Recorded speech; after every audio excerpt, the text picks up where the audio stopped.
শুরু এখানে।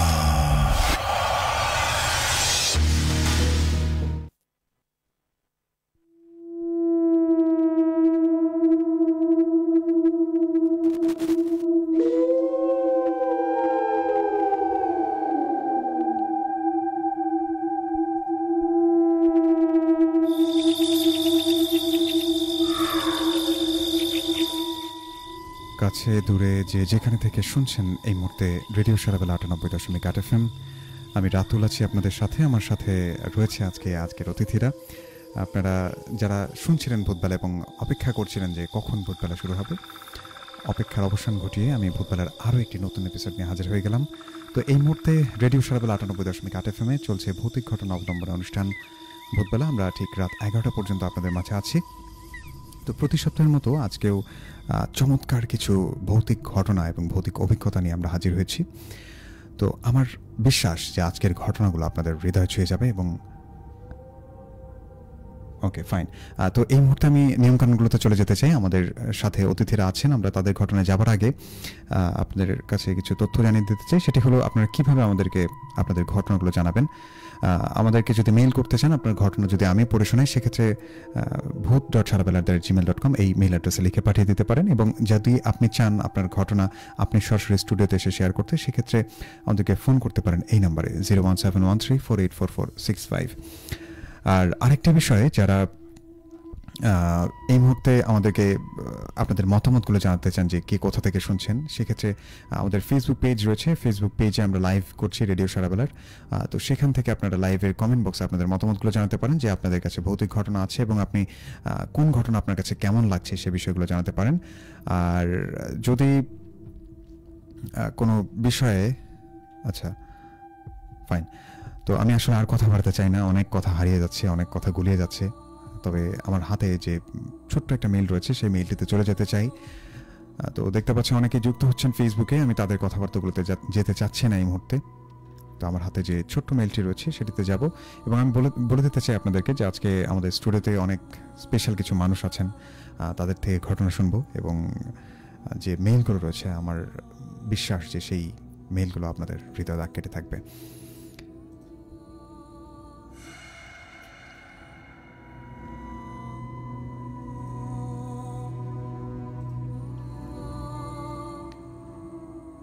এই মেইলটি আমাদেরকে পাঠিয়েছেন আরজে পলাশ।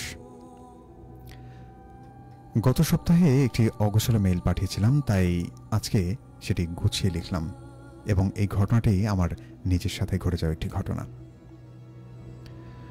আসসালামু আলাইকুম রাতুল ভাই, আপনি কেমন আছেন? আশা করি আল্লাহর রহমতে ভালো আছেন। আমি মোহাম্মদ পলাশ ইসলাম। আজকে আপনাকে একটা ঘটনা শোনাবো। এটা কোনো বানানো ঘটনা নয়, এটি আমার জীবনের বাস্তব একটি অভিজ্ঞতা। ঘটনাটা ছিল গত বছর শীতকালের। আমি তখন গঙ্গার মোড় থেকে একটা মাহফিল শুনে বাসায় ফিরছিলাম। ঘড়িতে তখন প্রায় রাত 12টা বাজে। কুয়াশায় ভরে গেছে চারপাশ। আমি একা ছিলাম। আমার গন্তব্য ছিল আমার গ্রাম কাতলামারি। নির্জন রাস্তা, চারদিকে এমন নীরবতা যেন পুরো দুনিয়া ঘুমিয়ে পড়েছে। মোবাইলের টর্চ জ্বালিয়ে আস্তে আস্তে হাঁটছিলাম। মাথার উপর দিয়ে হালকা কুয়াশা ভেসে যাচ্ছিল। একসময় রাস্তার পাশে একটা জায়গা দেখে হঠাৎ বুকটা ধক করে উঠল। দুজন সাদা কাপড় পরা মানুষ দাঁড়িয়ে আছে। একজন লম্বা আর একজন একটু ছোট, কিন্তু দুজনের শরীরেই সাদা কাপড় ঝুলছে একেবারে মাটির কাছাকাছি পর্যন্ত। আমি ভেবেছিলাম মাহফিলেরই কেউ হবে হয়তোবা। চুপচাপ দাঁড়িয়ে আছে, কিছু বলছে না। আমিও কিছু না বলে একটু সামনে এগিয়ে যেতে যেতে হঠাৎ তাদের দিকে চোখ পড়ল। একটা বিষয় খেয়াল করলাম, দেখলাম ওদের কারোরই পা দেখা যাচ্ছে না। ব্যাপারটা প্রথমে আমার চোখের ভুল ভেবে আবারও তাকালাম। কিন্তু হ্যাঁ ভাই, ওদের পায়ের নিচে মাটি ছিল কিন্তু ওদের পা ছিল না। মাঝে মাঝে একটু ভাসছিল, যেন ওরা হাওয়ায় লেপ্টে আছে। হঠাৎ করে একজন আমার দিকে ফিরে তাকালো। তার মুখটা কি বলবো ভাইয়া, মুখে না বললে হয়তোবা ভালো হয়। একটা দেখে যেন মনে হচ্ছিল একটা কালো গর্ত, চোখ দুটো লাল আগুনের মতো, আর সোজা আমার দিকে তাকিয়ে যেন ফিসফিস করে কিছু বলছে। কিন্তু আমি কিছু বুঝতে পারছিলাম না। আমি দাঁড়িয়ে গেছি, আমার দম বন্ধ হয়ে আসছিল। আমি শুধু দোয়া পড়ছি এবং আমার মনে মনে কোরআন তেলাওয়াত করতে লাগলাম। তখন তারা দুজনেই একসঙ্গে উঠতে শুরু করলো আমার পাশ দিয়ে। না হাঁটছিল না দৌড়াচ্ছিল, একেবারে ভেসে ভেসে, হাওয়ায় ভেসে ভেসে আসছিল আমার দিকে। কিন্তু যাওয়ার সময় একজন আমার মুখের দিকে ফিরে তাকায় আর বলে ওঠে, তুই বেঁচে গেছিস আজ, কিন্তু এই পথ দিয়ে আবার যদি চলিস তখন তোর আত্মা থাকবে না, শুধু শরীর পড়ে থাকবে। সেই মুহূর্তে আমি কেমন জানি হয়ে গেলাম। আমার চোখের সামনে অন্ধকার, শরীর ঠান্ডা হয়ে গেল একদম, হাঁটু মুড়ে পড়ে গেলাম সেখানেই। এরপর যা হয়েছে তা আমি আর মনে করতে পারি না। চোখ খুললাম তখন ভোরের আলো। আমি একটা রাস্তার ধারে পড়ে আছি আর পাশে লোকজন ভিড় করছে। কেউ বলছে এই ছেলেটা এখানে সারা রাত পড়েছিল, আর একজন বলছে এই রাস্তার পাশে একটা বড় ফকির মারা গিয়েছিল কয়েক বছর আগে, তার আত্মাই এখানে ঘরে। তারা যখন আমাকে তুললো তখন মনে হচ্ছিল আমি যেন মরে গিয়েছিলাম, আবার ফিরে এসেছি। আজও আমি সেই রাস্তা দিয়ে আর একা যাই না। এই ঘটনাটা যখন মনে পড়ে তখন আমার বুকের ভেতরটা কেঁপে ওঠে। সবাই ভাবে ভূত বলে কিছু নেই, কিন্তু আমি নিজের চোখে দেখেছি ভূতের চেহারা, পায়ে পা না থাকা মানুষের ছায়া, আর জিনের মতো ভাষা দুজন সাদা কাপড় পরা মূর্তি। এই ঘটনাটা শেয়ার করলাম শুধু এই জন্য যাতে আপনি বোঝেন রাতের কুয়াশার ভেতরে যেন সব কিছু মানুষ হয় না, কখনো কখনো সেগুলো অশরীরী হয়েও ফিরে আসে, খুঁজতে থাকে কারো আত্মা।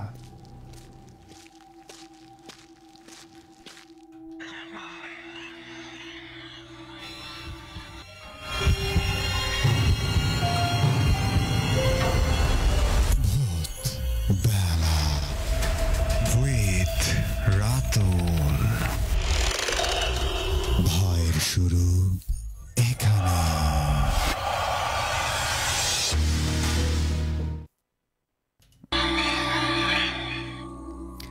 ইয়েস, ভয়ের শুরু এখানেই। চমৎকার একটা মেল পড়ে এলাম, আপনাদেরকে শোনালাম। আশা করি আপনাদের ভালো লেগেছে। খুব গোছালোভাবে লিখেছেন, আমাদেরকে পাঠিয়েছিলেন পলাশ ভাই। তো এই ঘটনাটি আপনাদের কার কাছে কেমন লেগেছে আমাদেরকে লিখে জানিয়ে দিতে পারেন। এই মুহূর্তে আমরা লাইভ করছি রেডিও সারাবেলার ফেসবুক পেজ থেকে। এছাড়া আরও একটি মাধ্যমে আপনারা আমাদেরকে দেখতে পাচ্ছেন, সেটি হচ্ছে আমাদের ওয়েবসাইট www.radiosarabella.fm। সেখান থেকেও আপনারা অনেকে দেখতে পাচ্ছেন এবং শুনতে পাচ্ছেন পৃথিবীর যে কোনো প্রান্ত থেকে। তো এই মুহূর্তে আমি আসলে খুব বেশি কথা বাড়াবো না, আমি দেখতে চাই কে কে আমাদের সাথে ছিলেন। আমি তাদের কথাবার্তাগুলো পড়ে শোনাবো এবং তারপর আমরা চলে যাব অতিথির ঘটনায়। লিখেছেন আমাদেরকে রাহুল মিয়া। হাই ভাই, কেমন আছেন? অনেক ভালো আছি। আমাদেরকে লিখেছেন সুরাইয়া সাদিয়া, আসসালামু আলাইকুম ভাই, কেমন আছেন? ওয়ালাইকুম সালাম, ভালো আছি। হাই, কেমন আছো রাতুল? অনেক ভালো আছি। তৃষ্ণা, আপনি কেমন আছেন জানাবেন। ওমর ফারুক লিখেছেন আসসালামু আলাইকুম, যুক্ত হলাম রামচন্দ্রপুর ভাঙাডিপ বাজার থেকে। মিস হাবিবা ছিলেন আমাদের সাথে, উনি লিখেছেন যুক্ত হয়ে গেলাম পবনাপুর থেকে। লিখেছেন আমাদেরকে রেজওয়ানা, হাই ভাইয়া, হ্যালো। রঞ্জু সরকার লিখেছেন নারায়ণগঞ্জ থেকে, যুক্ত হলাম, আপনাকে স্বাগত। লিখেছেন আমাদেরকে সোহানুর ইসলাম সোহেল, বগুড়া থেকে শুনছি, অনেক অনেক ভালোবাসা রইল আপনার জন্য। এরপর দেখতে পাচ্ছি আমাদেরকে লিখেছেন খ ম তিতুমির, ঢাকা থেকে শুনছি, আপনার জন্য শুভকামনা দাদা, কেমন আছেন? অনেক ভালো আছি। সোহাগ হাসান রনি লিখেছিলেন আমাদেরকে। সিদ্দিক এমডি সিদ্দিক, হাই ভাইয়া, যুক্ত হলাম, ওয়েলকাম। আরিফুল ইসলাম আরিফ লিখেছেন আমাদেরকে, সিদ্দিক কেমন আছো জানিও এবং কোথা থেকে শুনছো, তোমার জন্য ভালোবাসা রইল অনেক অনেক। লিখেছেন আমাদেরকে মনোহরপুর মুন্সিপাড়া থেকে দেখছি আপনার অনুষ্ঠান, লিখেছেন শুনছি খুব কাছে থেকে, খন্দকার মেহেদি হাসান মানু লিখেছেন। আমরা ফিরবো কিছুক্ষণের মধ্যে আপনার কাছে। আমি কালিয়া বাজার থেকে শুনছি, মোহাম্মদ লিটন মিয়া লিখেছিলেন আমাদেরকে। মণি সরকার তুলসীঘাট থেকে দেখছি, কেমন আছেন? অনেক ভালো আছি। মিয়ার বাজার থেকে শুনছেন আমাদেরকে সাদেক হাসান। মাইশা মনি ছিলেন আমাদের সাথে, ভাইয়া মাইশা মনি আপনার নিউ ফ্রেন্ড, ওয়েলকাম আপনাকে। গাজীপুর থেকে আমাদেরকে শুনছেন সোহাগ হাসান রনি, থ্যাংক ইউ। বিভিন্ন জীবন লিখেছেন জুমাবাড়ি থেকে, অনেক অনেক ভয় পেতে চেয়েছে সাদেক হাসান লিখেছিলেন আমাদেরকে। রাহুল মিয়া কালীবাজার থেকে। শামীম শেখ ভাই, আসসালামু আলাইকুম, কেমন আছেন? ওয়ালাইকুম সালাম, অনেক ভয়ঙ্কর ঘটনা। পাপ্পু শেখ ভাই আমাদেরকে লিখেছেন, ভাইয়া আপনার জন্য অনেক অনেক ভালোবাসা। শামীম শেখ ভাই লিখেছেন আজকে অনেক ভয়ের ঘটনা শুনতে চাই, অবশ্যই সাথেই থাকবেন। লিখেছেন আমাদেরকে অসীম পাখি, বাদিয়াখালী থেকে শুনছেন, আমাদেরকে লিখেছেন ভাই কেমন আছেন, যুক্ত হলাম ঢাকা থেকে। আপনার নামটি লেখেননি, উনি ইন্টারন্যাশনাল ভার্চুয়াল কিং, ওনার এফবি অ্যাকাউন্ট লিখেছেন। আব্দুল্লাহ সিয়াম ছিলেন আমাদের সাথে, আমার সাথে যুক্ত আছেন। স্যার লেখার দরকার নেই, ভাইয়া বললেই হবে। ইমেইলের ঘটনাটি ছোট হলে অনেক ভালো লেগেছে, থ্যাংক ইউ। লিখেছেন অনেক ডেঞ্জারাস ছিল মনি সরকারের ঘটনাটি। আর শাকির লিখেছেন প্রতি সপ্তাহের মতো আজকেও যুক্ত আছে আমি শাকির ইসলাম হাতিরপুল থেকে, থ্যাংক ইউ। লিখেছেন আমাদেরকে নুসরাত জাহান মাইশা, আচ্ছা ভাইয়া এত ভয়ঙ্করভাবে গল্প কিভাবে বলেন, আপনারা ভয়ঙ্করভাবে লেখেন জন্য আমি ভয়ঙ্করভাবে উপস্থাপন করতে পারি। আপনারা যদি হাসির ঘটনা লেখেন সেটাও আমার কাছে শুনলে হাসির ঘটনাই মনে হবে, এবং আপনারা যদি ভয়ঙ্কর ঘটনা পাঠান সেটা তো সম্পূর্ণটা আপনারা বিচার করবেন। শামীম কাছ থেকেই ভূতের গল্প শুনবো, আশা করি একটু পর শুনতে পারবো। খন্দকার মেহেদি ইসলাম লিখেছেন, আরিফুল ইসলাম আরিফ লিখেছেন আপনার প্রোগ্রামটা আমি গাইবান্ধা মনোহরপুর মুন্সিপাড়া থেকে দেখছি ভাইয়া, শুভকামনা আপনার জন্য। আর সাজ্জাদ ছিলেন আমাদের সাথে, উনি শুনছিলেন আমাদেরকে নিউ ব্রিজ থেকে, উনি শেষ পর্যন্ত থাকবেন বলে জানিয়েছেন। হাবিবা লিখেছেন ঘটনাটা অনেক ভয়ানক ছিল, আরও ভয়ানক ঘটনা আছে আমাদের অতিথির কাছ থেকে শুনবো, যেমন পাপ্পু ভাই আছেন আমাদের সাথে, আমাদের স্টুডিওতে আরও আছেন কয়েকজন অতিথি, মামুন ভাই আছেন এবং সেই সাথে শামীম শেখ ভাই আছেন, এবং আরও অনেকেই আছেন, আসলে তাদের নামগুলো আমি এই মুহূর্তে বলতে চাচ্ছি না, এবং আপনারা শুনতে পাবেন কিছুক্ষণের মধ্যেই। মনোহরপুর ছাতিয়ানতলা থেকে কাউসার আহমেদ ছিলেন আমাদের সাথে। নয়ন সরকার ভাই লিখেছেন আমাদেরকে, আচ্ছা উনি শেষ পর্যন্ত থাকবেন বলেছেন। মাশরাফি বিন মুর্তজা ছিলেন আমাদের সাথে, উনি লিখেছেন অনেক ভয়ানক ঘটনা ছিল, থ্যাংক ইউ। উনি গোরাম বাজার থেকে শুনছেন, ইমেলটা বেশ ভয়ানক ছিল, অনেকেই সেই প্রশংসা করেছেন। নয়ন সরকার ভাই, সোহাগ হাসান ভাই লিখেছিলেন আমাদেরকে, তানভীর রহমান ফারহাদ ছিলেন ঘোড়াঘাট করতোয়া ব্রিজ থেকে দেখছেন আমাদেরকে, শুভকামনা আপনার জন্য। সীমন্ত ইসলাম লিখেছেন জুম্মা পাড়া, আচ্ছা ওকে থ্যাংক ইউ যারা যারা ছিলেন আমাদের সাথে। আমি আসলে আর কথা বাড়তে চাই না, সবাই ঘটনার প্রশংসা করেছেন। আমি আপনাদেরকে জানাতে চাই এই ধরনের ঘটনা যদি আপনার কাছে থেকে থেকে আমাদেরকে লিখে পাঠিয়ে দিতে পারেন আমাদের মেইল অ্যাড্রেসে। আমাদের মেইল অ্যাড্রেসটি হচ্ছে bhoot.sarabala@gmail.com। আমি স্পেলিংটা বলে দিচ্ছি, BHOOT.SARABELA@gmail.com।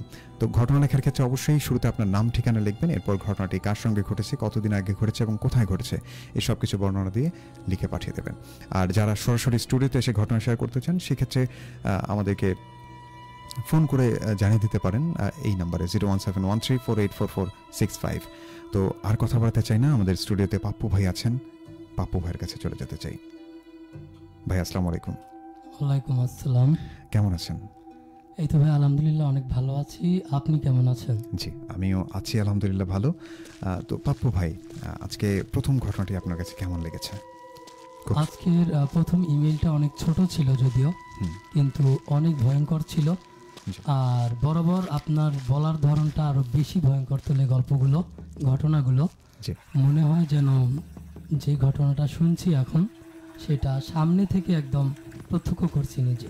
জি অনেক অনেক ধন্যবাদ আপনার একটি সুন্দর মন্তব্যের জন্য। তো ভাই আমরা আজকে কোন ঘটনা শুনতে যাচ্ছি আপনার কাছ থেকে? আজকে আমরা যে ঘটনাটা আমি বলবো এটি হচ্ছে আমার বন্ধুর মুখে শোনা, তার দাদার একটা ডায়েরি সম্পর্কিত একটি ঘটনা ছিল, এবং এই ঘটনাটা আমি অনেকদিন আগে শুনেছিলাম এবং আমার কাছে মনে হয়েছে যে এইরকম একটা ভয়ঙ্কর গল্প রেডিও সারাবেলাতে প্রচার করা উচিত বা বলা উচিত। আচ্ছা অবশ্যই শুনবো। তো ঘটনাটা অনেকদিন আগের। আমার ওই বন্ধু, সে থাকে হচ্ছে গাইবান্ধার একটা পুরনো বাড়িতে। ওই বাড়িতে সে ফ্রিল্যান্সিং এর কাজ করত, অনলাইনে কাজ করত, অনেক আগে থেকেই কাজ করত। তো যেহেতু ফ্রিল্যান্সিং এর কাজ করত এবং তার বাবা মা মোটামুটি বিত্তশালী হওয়ার কারণে তারাও অন্যত্র থাকতো আর কি। আর আমার বন্ধুর গাইবান্ধা থাকার কারণ ছিল সেখানে তার ফ্রিল্যান্সিং এর কাজ করত, পাশাপাশি ট্রেনিং সেন্টারে সে ট্রেনিংও দিচ্ছিল, এই জন্য তার এই বাড়িতে একা একা থাকতে হতো। তো বাড়িটা শহরের মধ্যে হলেও একদম পুরনো ধাঁচের একটা বাড়ি ছিল। তো ওই বাড়িতে হচ্ছে আমার ওই বন্ধুর দাদা থাকতো। তার দাদা পরিবার থেকে বিচ্ছিন্ন হয়ে ওই বাড়িতে অনেক বছর একাই ছিল। পরবর্তীতে যখন গাইবান্ধা এসে থাকতে হবে আমার এই বন্ধুকে, তখন সে এই বাসায় এসে, যেহেতু বাসাটা নিরিবিলি ছিল এই জন্য সে এই বাসাতে এসে তারপর এখানে নিরিবিলি একা একা তার কাজ চালিয়ে যাচ্ছিল।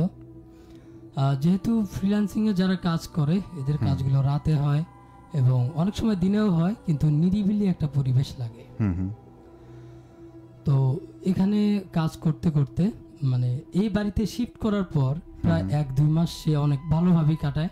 আচ্ছা এই 1-2 মাস তার সাথে কোনো কিছুই ঘটে না, অনেক ভালোভাবেই সময় কাটাচ্ছিল। একা মানুষ আসলে, ব্যাচেলার বা সিঙ্গেল পার্সন যদি থাকে, তারা যখন একা একটা জায়গা বা একা একটা রুম বা বাড়ি পেয়ে যায়, তাদের কাছে সেটা অনেক কিছু হয়ে যায় যে আমি একা একা নিরিবিলি থাকবো, আমাকে কেউ এখানে ডিস্টার্ব করবে না। জি তো ওখানে থাকতে যখন শুরু করলো, প্রায় 2-3 মাস কেটে যাওয়ার পরেও তার কোনো সমস্যা হয়নি, বেশ ভালোই কাটছিল। কিন্তু 2-3 মাস পর থেকে হঠাৎ করে তার একটা সমস্যা হচ্ছিল। রাত করে যখন সে কাজ করছিল কোনো, হঠাৎ করে তার কাছে মনে হচ্ছিল যে তার পিঠের পিছন দিয়ে ঠান্ডা একটা বাতাস চলে গেল। তো ঠান্ডা বাতাস তো আর বন্ধ ঘরের মধ্যে শুধু একটু বাতাস বয়ে যাওয়ার কোনো কারণই থাকে না, কিন্তু তখন গেল। সে প্রথমে এটাকে সাধারণভাবে নিয়েছিল যে হয়তো জানালা বা অন্য কোথাও থেকে বাতাস আসলো। আচ্ছা কিন্তু পরবর্তীতে এই ঘটনাটা অনেক বেশি মানে ঘন ঘন ঘটছিল আর কি। যে দেখা গেল যে সে কোনো কাজ করছে, হঠাৎ করেই তার পিছন দিয়ে একটা ঠান্ডা হাওয়া চলে গেল। আচ্ছা যাই হোক, সে যখন রাত 1টা-2টা পর্যন্ত কাজ করার পর ওখানে আবার ঘুমিয়ে পড়তো। তো এই ঘুমানোর পর সে মানে রাত্রে ঘুমাতে পারছে না। একটা সময় তার কাছে মনে হচ্ছে যে বিভিন্ন শব্দ হচ্ছে। প্রথম সে শব্দ শুনতে পেত, খুটখাট যে শব্দগুলো হতো রাতে, ইঁদুর গেলে যে শব্দগুলো হতো এরকম। হয়তো দেখা গেল যে পাশের রুমে কোনো একটা জিনিস পড়ে গেল, বা হচ্ছে ইঁদুর কোনো একটা শব্দ করছে এইরকম। এই শব্দগুলো তো নর্মাল শব্দ হয়েই থাকে। আচ্ছা কিন্তু এই শব্দগুলো পরবর্তীতে সে যখন জেগে থাকতো তখন হতো না, কিন্তু সে যখন ঘুমোতে যেত, লাইট বন্ধ হতো, তখন শব্দগুলো হওয়া শুরু করে। তো আমাদের ওই বন্ধু যখন আমাদেরকে এটা বলে যে এই শব্দগুলো হচ্ছে, তখন আমরা ঠাট্টা তামাশা করে উড়িয়ে দিতাম যে এগুলো তো স্বাভাবিক ব্যাপার, রাতের বেলা এগুলো শব্দ হতেই পারে। তো তারপরেও সে আরো কিছুদিন এভাবে গেল। তো আমাদের সাথে 1 সপ্তাহ হয়ে গেল, ওই বন্ধুর হঠাৎ করেই কোনো দেখা নেই। আচ্ছা বন্ধুটাকে খুঁজে পাচ্ছি না, দেখা হচ্ছে না। তারপর যখন আমরা তার সাথে দেখা করতে যাই কয়েকজন মিলে, দেখি সে ওই বাড়ির মধ্যে অনেক মানে তার চেহারার এমন একটা অবস্থা হয়ে গেছে, যেন সে কখনো ঘুমাই না এইরকম একটা অবস্থা। তার চেহারার মধ্যে ঘুম জাগা ভাব বা মলিনতা, যেটাকে বলে, এটা মলিনতা চলে এসেছে। চোখের নিচে কালো দাগ। তো আমরা বললাম যে কি ব্যাপার, তোর এই অবস্থা কেন, তুই কি ঘুমাস না একেবারেই? আমরা ভাবলাম হয়তো বা ফ্রিল্যান্সিং এর কাজ বেড়ে যাওয়ার কারণে রাত জেগে জেগে কাজ করতে হচ্ছে, এই জন্যই এমনটা। কিন্তু মেইনলি ঘটনাটা এরকম ছিল না। ও বলল যে আগে যে শব্দগুলো হতো, এই শব্দগুলোর পাশাপাশি এখন কিছু নতুন শব্দ সংযোজন হয়েছে। যেমন রাত্রে হঠাৎ নুপুরের শব্দ হওয়া। যেহেতু সিঙ্গেল, সে একা থাকে, একা একটা বাড়ির মধ্যে, সেখানে রাত্রের বেলা নুপুরের শব্দ হচ্ছে ঘরের মধ্যে, এটা অস্বাভাবিক একটা বিষয়। হ্যাঁ। তারপর আবার দেখা গেল যে রুমের মধ্যে হয়তোবা অনেকগুলো লোক একসাথে হাঁটা চলা করছে, ফিস ফিস করে কথাবার্তা বলছে নিজেদের মধ্যে। ওকে, এটা একটা অস্বাভাবিক ব্যাপার যে আমার রুমে আমি একা থাকি, এখানে অন্য কেউ কেন কথা বলবে, কিভাবে কথা বলবে। জি। তো তারপর সে যখন লাইট জ্বালাতো যে দেখি আসলে কারা কথা বলছে বা কে কথা বলছে, কিন্তু লাইট জ্বালানোর পর সেখানে কাউকেই দেখতো না। আচ্ছা, টোটালি মানে কেউই নেই সেখানে। কিন্তু লাইট বন্ধ করে আবার যখন ঘুমাতে যেত, তার ঠিক 10 থেকে 15 মিনিট পর এই শব্দগুলো পুনরায় আবার শুরু হতো। আচ্ছা আচ্ছা। তো একটা ছেলে যখন একা কোনো রুমে থাকবে, তখন সেখানে ঘুমানোর সময় যদি এরকম শব্দ হতে থাকে, এমনিতেই তার মধ্যে একটা আতঙ্ক চলে আসবে যে হচ্ছে আমি একা একাই রুমে থাকি, এগুলো কি জিন ভূতের উপদ্রব হচ্ছে, নাকি অন্য কেউ করছে, নাকি এগুলো ভূতের কারবার হচ্ছে, এরকম একটা ভয় আসবে আসলে। তো তার মধ্যে একটা ভয় চলে আসে, প্যানিক অ্যাটাক হয়ে আর কি ওই সময়টাতে, যে একদম সম্পূর্ণ একটা প্যানিকে পড়ে যায়। তারপর যখন এরকমভাবে কয়েকদিন চলতে থাকে, সে তো রাতে ঘুমাতেই পারে না, দিনের বেলা তো আর সচরাচর রাতের মতো ঘুমগুলো হবে না, এই জন্য তার চেহারাটার এই অবস্থা হয়ে গেছে এখন, যে তার চেহারা একদম মানে একটা ছাপ পড়ে গেছে না ঘুমের কারণে। তো আমরা বললাম যে ঠিক আছে, আমরা 2-3 জন বন্ধু তোমার এখানে আজকে থাকবো আচ্ছা। রাতটা, দেখি এইরকম কোনো ঘটনা ঘটে কিনা। তো ওই দিন রাত্রে আমি সহ আরো 2 জন এবং আমার ওই বন্ধু 4 জন ওই বাড়িতে ছিলাম। সেই দিন রাতে টোটাল কিছুই ঘটেনি। আচ্ছা। তো আমরা যদিও রাত 3টা-4টা পর্যন্ত সবাই গল্প গুজব করি, হই হুল্লোড় করি, যেহেতু সবাই তখন ফ্রি ছিলাম, 4 জন সিঙ্গেল একসাথে আছি, বন্ধুরা যখন একসাথে থাকে অনেক হই হুল্লোড় করে কাটালাম রাত 4টা পর্যন্ত। তারপর ঘুমিয়ে গেলাম। আর ওই সময় ঘুমোলে কিন্তু আর কোনোভাবে ঘুম ভাঙানো সম্ভব নয়। তো যখন আমাদের ঘুম ভাঙলো তখন দেখলাম যে না, আমাদের সাথে কোনো কিছুই ঘটেনি বা কোনো শব্দের কারণে আমাদের ঘুম ভাঙেনি, কিন্তু আমাদের ওই বন্ধু তখনও জেগেছিল। আচ্ছা।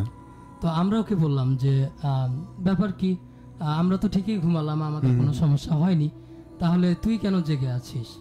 তখন ও বললো যে তোরা ঘুমিয়ে গেলি কিন্তু আমি ঘুমাতে পারছিলাম না, আর আমি এই শব্দগুলো শুনছিলাম। আচ্ছা।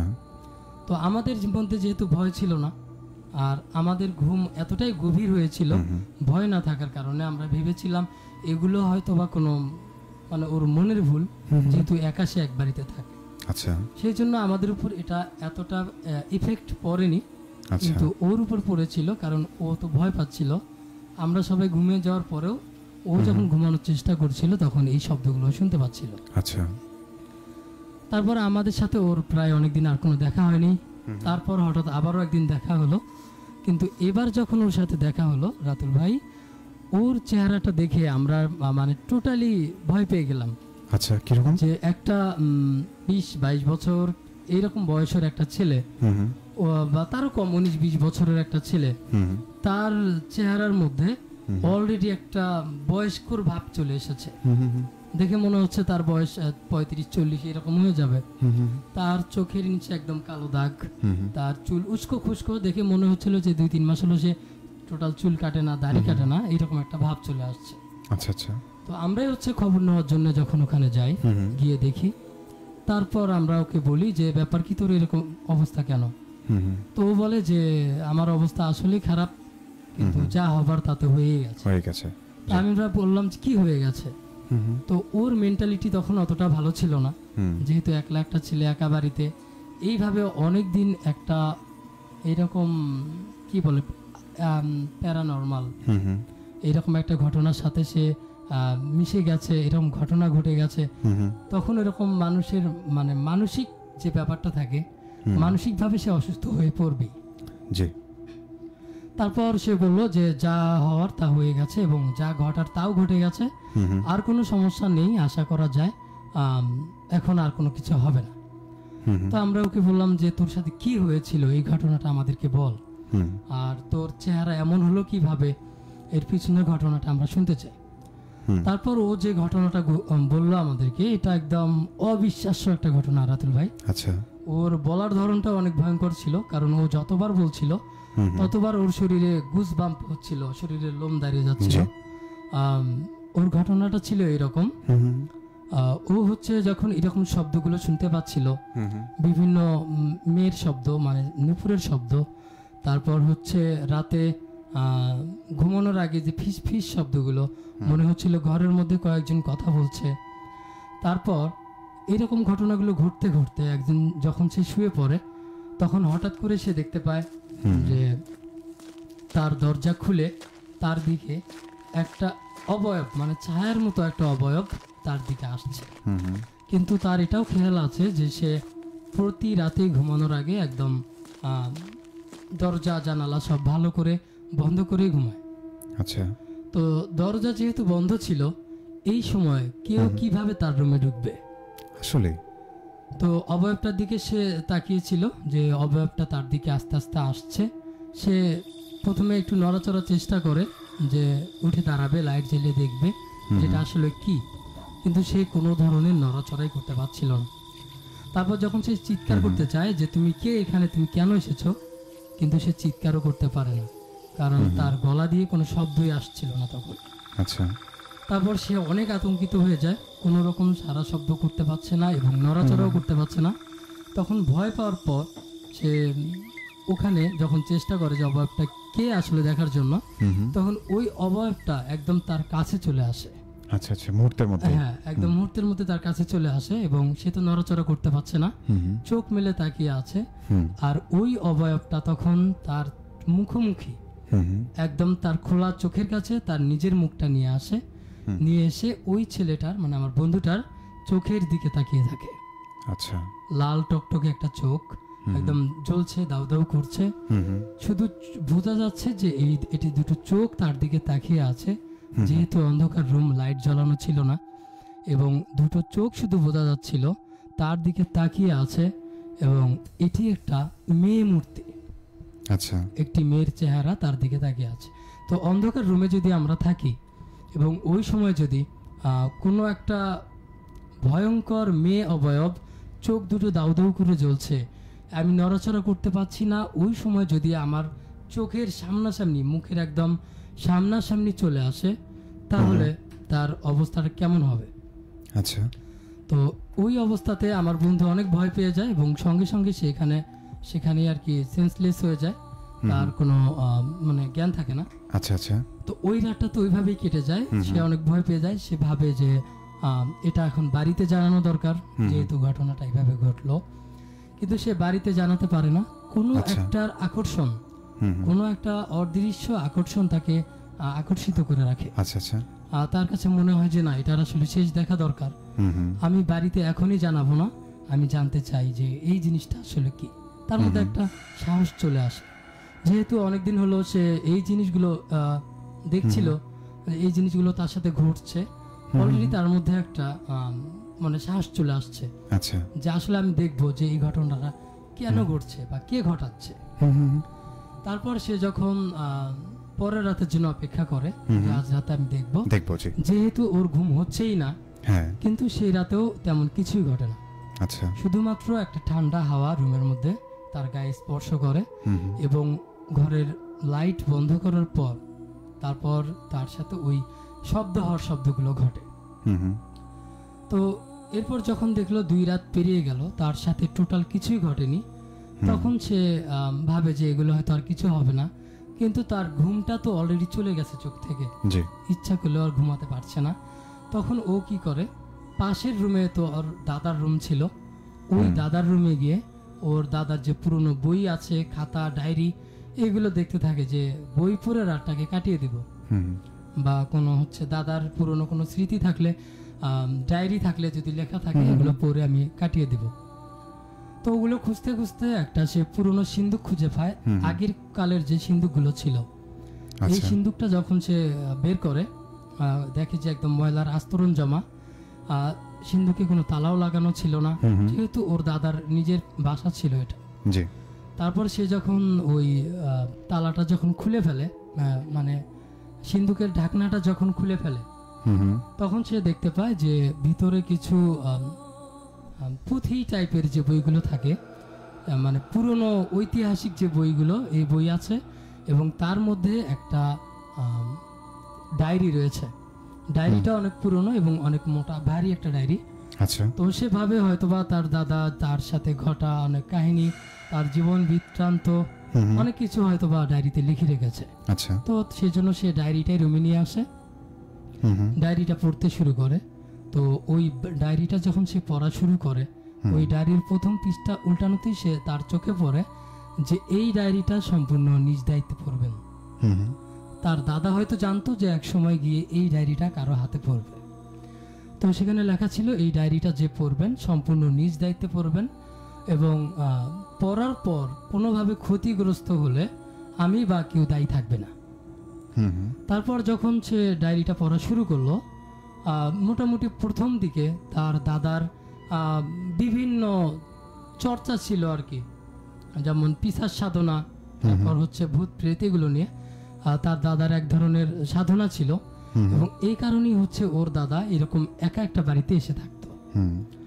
তো ওর এই জিনিসটা অনেক ভালো লাগে, যে যেহেতু ইয়াং ছেলে, যে যাই হোক ভালো হলো একটা টপিক পেলাম, যেটা নিয়ে হয়তো বা অনেকক্ষণ করতে পারবো, পড়তে পারবো। তারপর যখন সে পড়তে থাকে, কিন্তু পড়তে পড়তে সে বুঝতে পারে যে তার দাদা এক সময় এগুলো চর্চা করতে করতে কোনো একটা আত্মাকে, মানুষের আত্মাকে কোনোভাবে আয়ত্ত করে ফেলেছিল। আচ্ছা, তো এই আয়ত্ত করার পর সম্পূর্ণ নিজের বশে রেখেছিল এই আত্মাটাকে। তো যখন সে বুঝতে পারে তখন মানে পড়তে পড়তে নিচের দিকে সে খেয়াল করে এক সময় তার দাদা লিখেছে যে ধীরে ধীরে আমার সকল কি বলে এটাকে, তার নিজের যে কন্ট্রোল, সব কিছুর কন্ট্রোল যেন ওই মেয়েটার হাতে চলে যাচ্ছে। কিন্তু এখানে উল্লেখ করা নেই যে আসলে কোন মেয়েটার কাছে চলে যাচ্ছে বা মেয়েটা আসলে কে। তারপর যখন হচ্ছে এই মেয়েটা কে ওখানে উল্লেখ করা নেই, তখন আমার বন্ধু আরও পড়তে থাকে।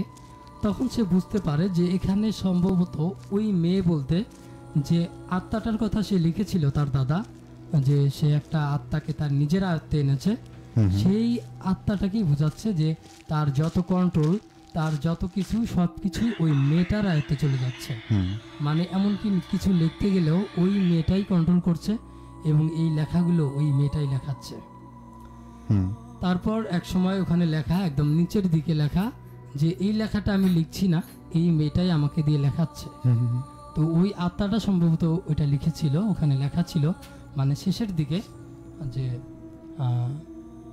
আমি মুক্তি পেতে চাই, আমাকে মুক্তি দাও, আর কত আমাকে মুক্তি দাও, এইরকম একটা আকুতি করে লেখা ছিল যে আমাকে মুক্তি দাও। হয়তোবা ওই আত্মাটা যেটা ওই আমার বন্ধুর দাদা আয়ত্ত করে নিয়েছিল তার কাছে, এটাই সম্ভবত ওনাকে কোনোভাবে কন্ট্রোল করে ফেলে, আমার ওই বন্ধুর দাদাকে, এবং তাকে কন্ট্রোল করার পর তাকে দিয়ে লেখাচ্ছিল যে আমি মুক্তি চাই, আমাকে মুক্তি দাও। তারপর তার কাছে হয়তোবা একসময় অনেক আকুতি মিনতি করেছিল মুক্তির জন্য, কিন্তু সে তাকে মুক্তি দেয়নি তার দাদা। তারপর তার দাদা তো মারাই গেল ওখানে, কিন্তু ওই শেষটা আর সে খুঁজে পায় না যে এখানে শেষে আর মুক্তি পেয়েছিল কিনা, বা তার দাদাই বা মারা গেল কিভাবে, আত্মাটাকে মুক্তি দিয়েছিল কিনা, বা তার আগেই মারা গেল কিনা, এইরকম কিছুই সে ওখানে পায়নি। তারপর যখন সে ওই ডায়েরিটা পড়তে পড়তে ওখানেই মানে ঘুমিয়ে যায়, এই ডায়েরিটা থেকে হঠাৎ করেই একটা পুরনো পচা কাঠ এরকম একটা গন্ধ আসতে থাকে। আচ্ছা। এবং ডায়েরিটা এতটাই পুরনো ছিল যে ডায়েরিটা যে পৃষ্ঠা ওঠানোর সময় মনে হচ্ছিল যে ডায়েরিটা এখন হয়তো ছিঁড়ে যাবে। আচ্ছা আচ্ছা, মানে এতটাই পুরনো ছিল এবং এতটাই মানে ধ্বংসপ্রাপ্ত বা এটা কিছু, মানে অনেক পুরনো হওয়ার কারণে। তারপর হঠাৎ করেই যখন রাত্রে ঘুমানোর পর ওই ডায়েরিটা থেকে একটা গন্ধ আসছিল, পচা কাঠের মতো গন্ধটা। তারপর তার চোখ খুলে যায় এবং সে চোখ খুলেই দেখতে পারে যে ঘর পুরো অন্ধকার, কিন্তু একটা অবয়ব তার দিকে যা আসছে এটা সে বুঝতে পারছে যে কোনো একটা মেয়ে অবয়ব তার দিকে আসছে। তো সে আবারও পূর্বের মতো কোনো নড়াচড়া করতে পারে না, ওই অবয়বটা আবারও তার একদম মুখের কাছাকাছি চলে আসে। একটা অন্ধকার রুম, সেই রুমের মধ্যে আপনার একটা অবয়ব, একদম মানে অবয়বটাকে ক্লিয়ারলি দেখা যাচ্ছিল অন্ধকার হলেও, সে একদম কাছে আবারও চোখের সামনে চলে আসে, আর এসেই সে একটা মানে ভয়ঙ্কর একটা ভুতুরে গলায় বলে যে আমাকে মুক্তি দাও। তো এইভাবে সে তো কথা বলতে পারছে না, শুধু চোখের দিকে তাকিয়ে আছে। তখন ওই অবয়বটা আবারও বলে যে আমাকে মুক্তি দাও।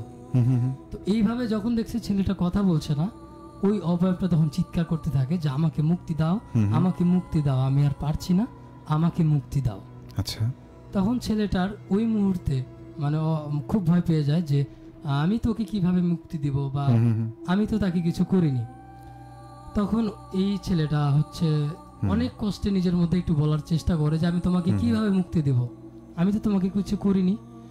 কিন্তু আত্মাটা বা ওই মেয়েটার যে অবয়বটা ছিল ওখানে, তার কাছে মনে হচ্ছে যে এই রুমে যে ছিল, যে ওর দাদা ছিল, এটাই হচ্ছে এই ছেলেটাই ওর দাদা।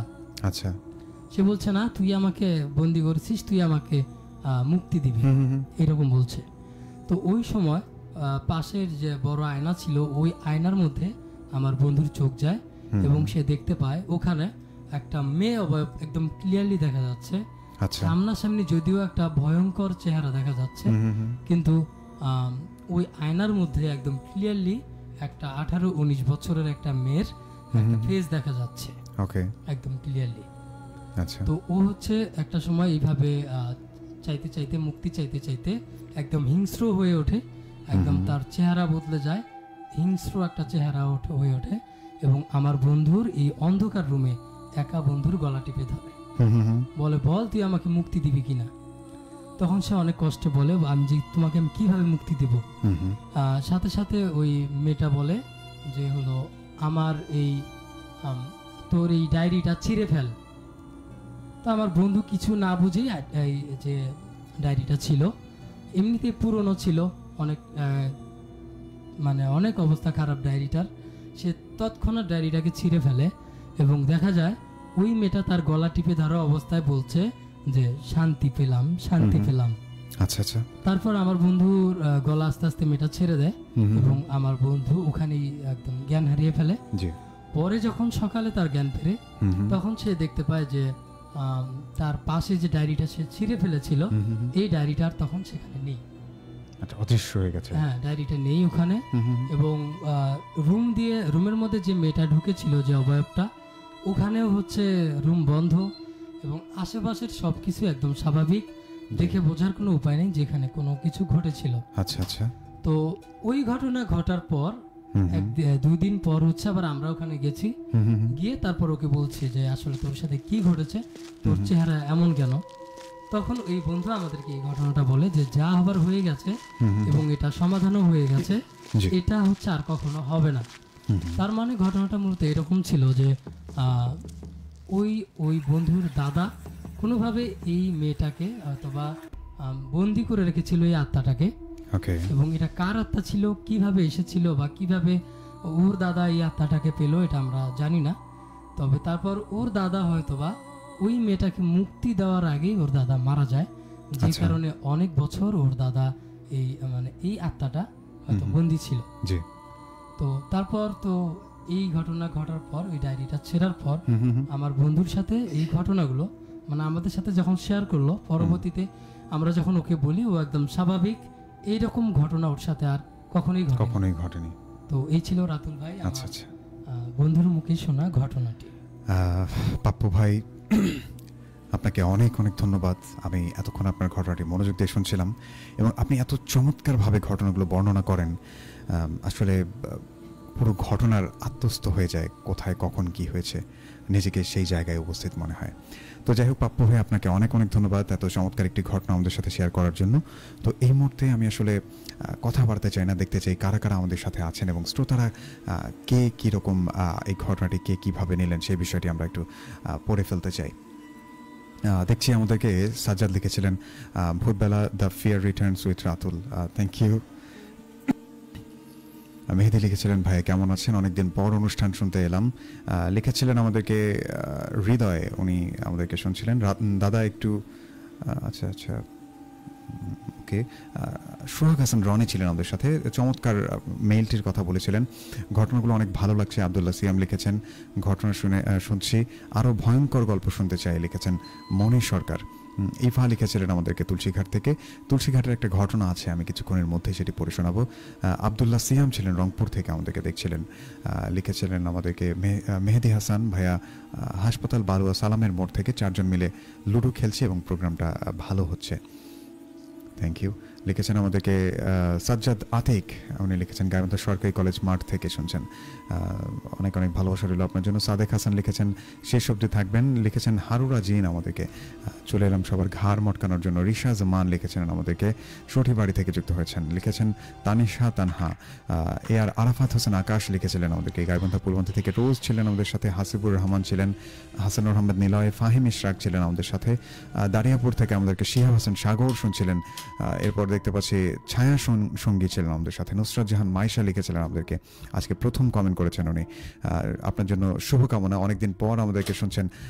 ইসমাইল হামিদ ইমরান অনেকদিন পর শুনছেন। বৃষ্টি লিখেছেন হসপিটাল বালুয়া থেকে, ছায়ার সঙ্গে লিখেছেন আগামী এপিসোডে আমি যাব শাহাদুল ভাইয়ের সাথে যোগাযোগ করে, ওয়েলকাম আপনাকে। সেতু ইসলাম লিখেছিলেন আমাদেরকে ভাইয়া যুক্ত হয়ে গেলাম দারিয়াপুর থেকে, লিখেছেন আমাদেরকে সাদেক ভাই তোমাকে প্রোগ্রামে আনার জন্য খুঁজলাম বাজারে কিন্তু খুঁজে পেলাম না, কোথায় হারিয়ে গিয়েছিলি। খন্দকার মেহেদি হাসান মানু সাদেককে লিখেছিলেন। মমিনুল ইসলাম মমিনুল লিখেছেন ভাইয়া খুব শুনছি, খুব ভালো লাগছে। আরশাদ অনেক ছিলেন আমাদের সাথে, যুক্ত হলাম নতুন বন্দর থেকে, নতুন বন্দর বনারপাড়া থেকে, ওকে ফাইন। নরসিংদী থেকে আমাদেরকে শুনছিলেন, লিখেছেন জান্নাত বাপ্পি, আমি এবং আমার ননাস দুজন মিলে শুনছি। রাকিবুল হাসান লিখেছেন কেমন আছেন, মাইশা লিখেছিলেন আমাদেরকে, আরও লিখেছিলেন রাকিবুল হাসান বরাবরের মতো বাদাইখালি থেকে ঝুমঝুম নূপুরের শব্দ আওয়াজটার কথাটা শুনে ভয় পেয়ে গেলাম।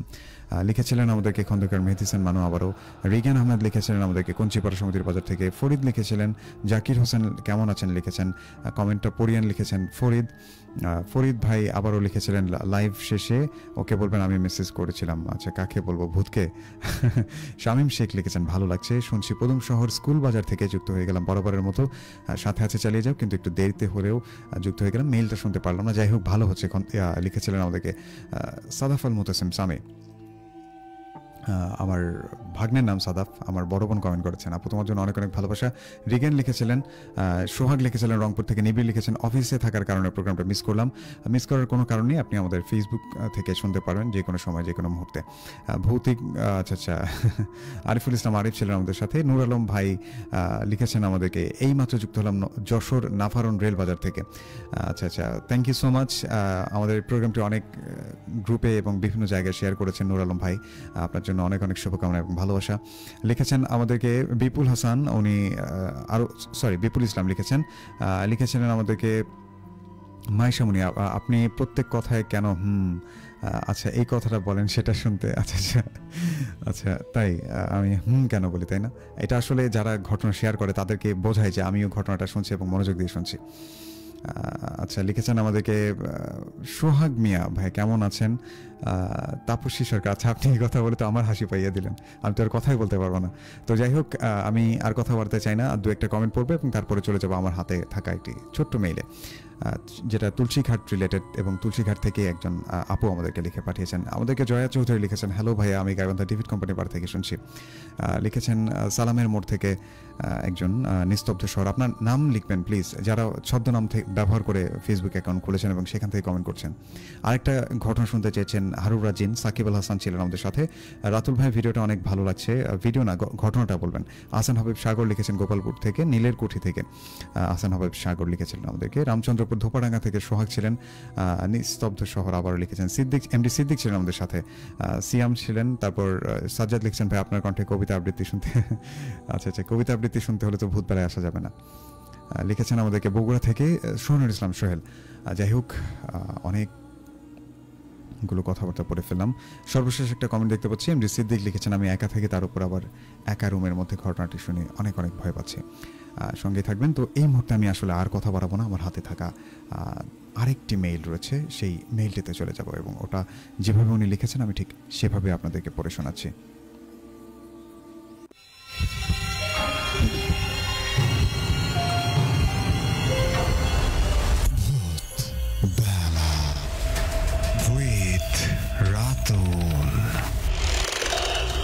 ভয়ের শুরু এখানে।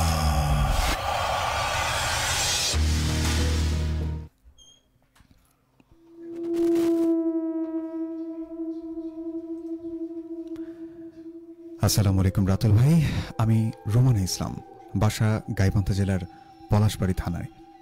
এটি আমার পঞ্চম ঘটনা। এর আগে আমি 4টি মেইল পাঠিয়েছিলাম।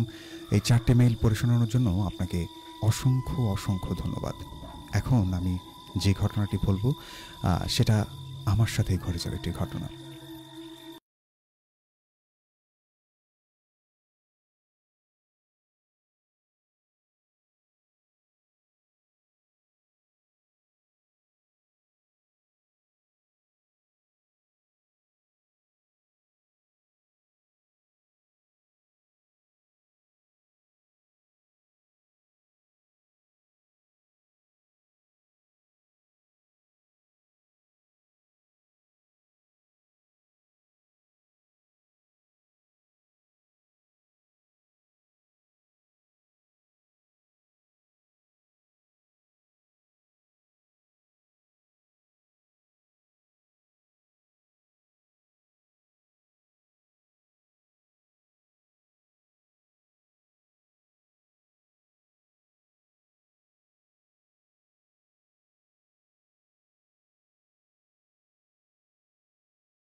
পরে শুনি আমার বান্ধবী রোহি সেও সেদিনের মতো স্কুলে আসেনি, ওরও নাকি অনেক জ্বর এসেছে। তাই এরপর আমি আমার সব ঘটনা আমার স্যারকে খুলে বলি।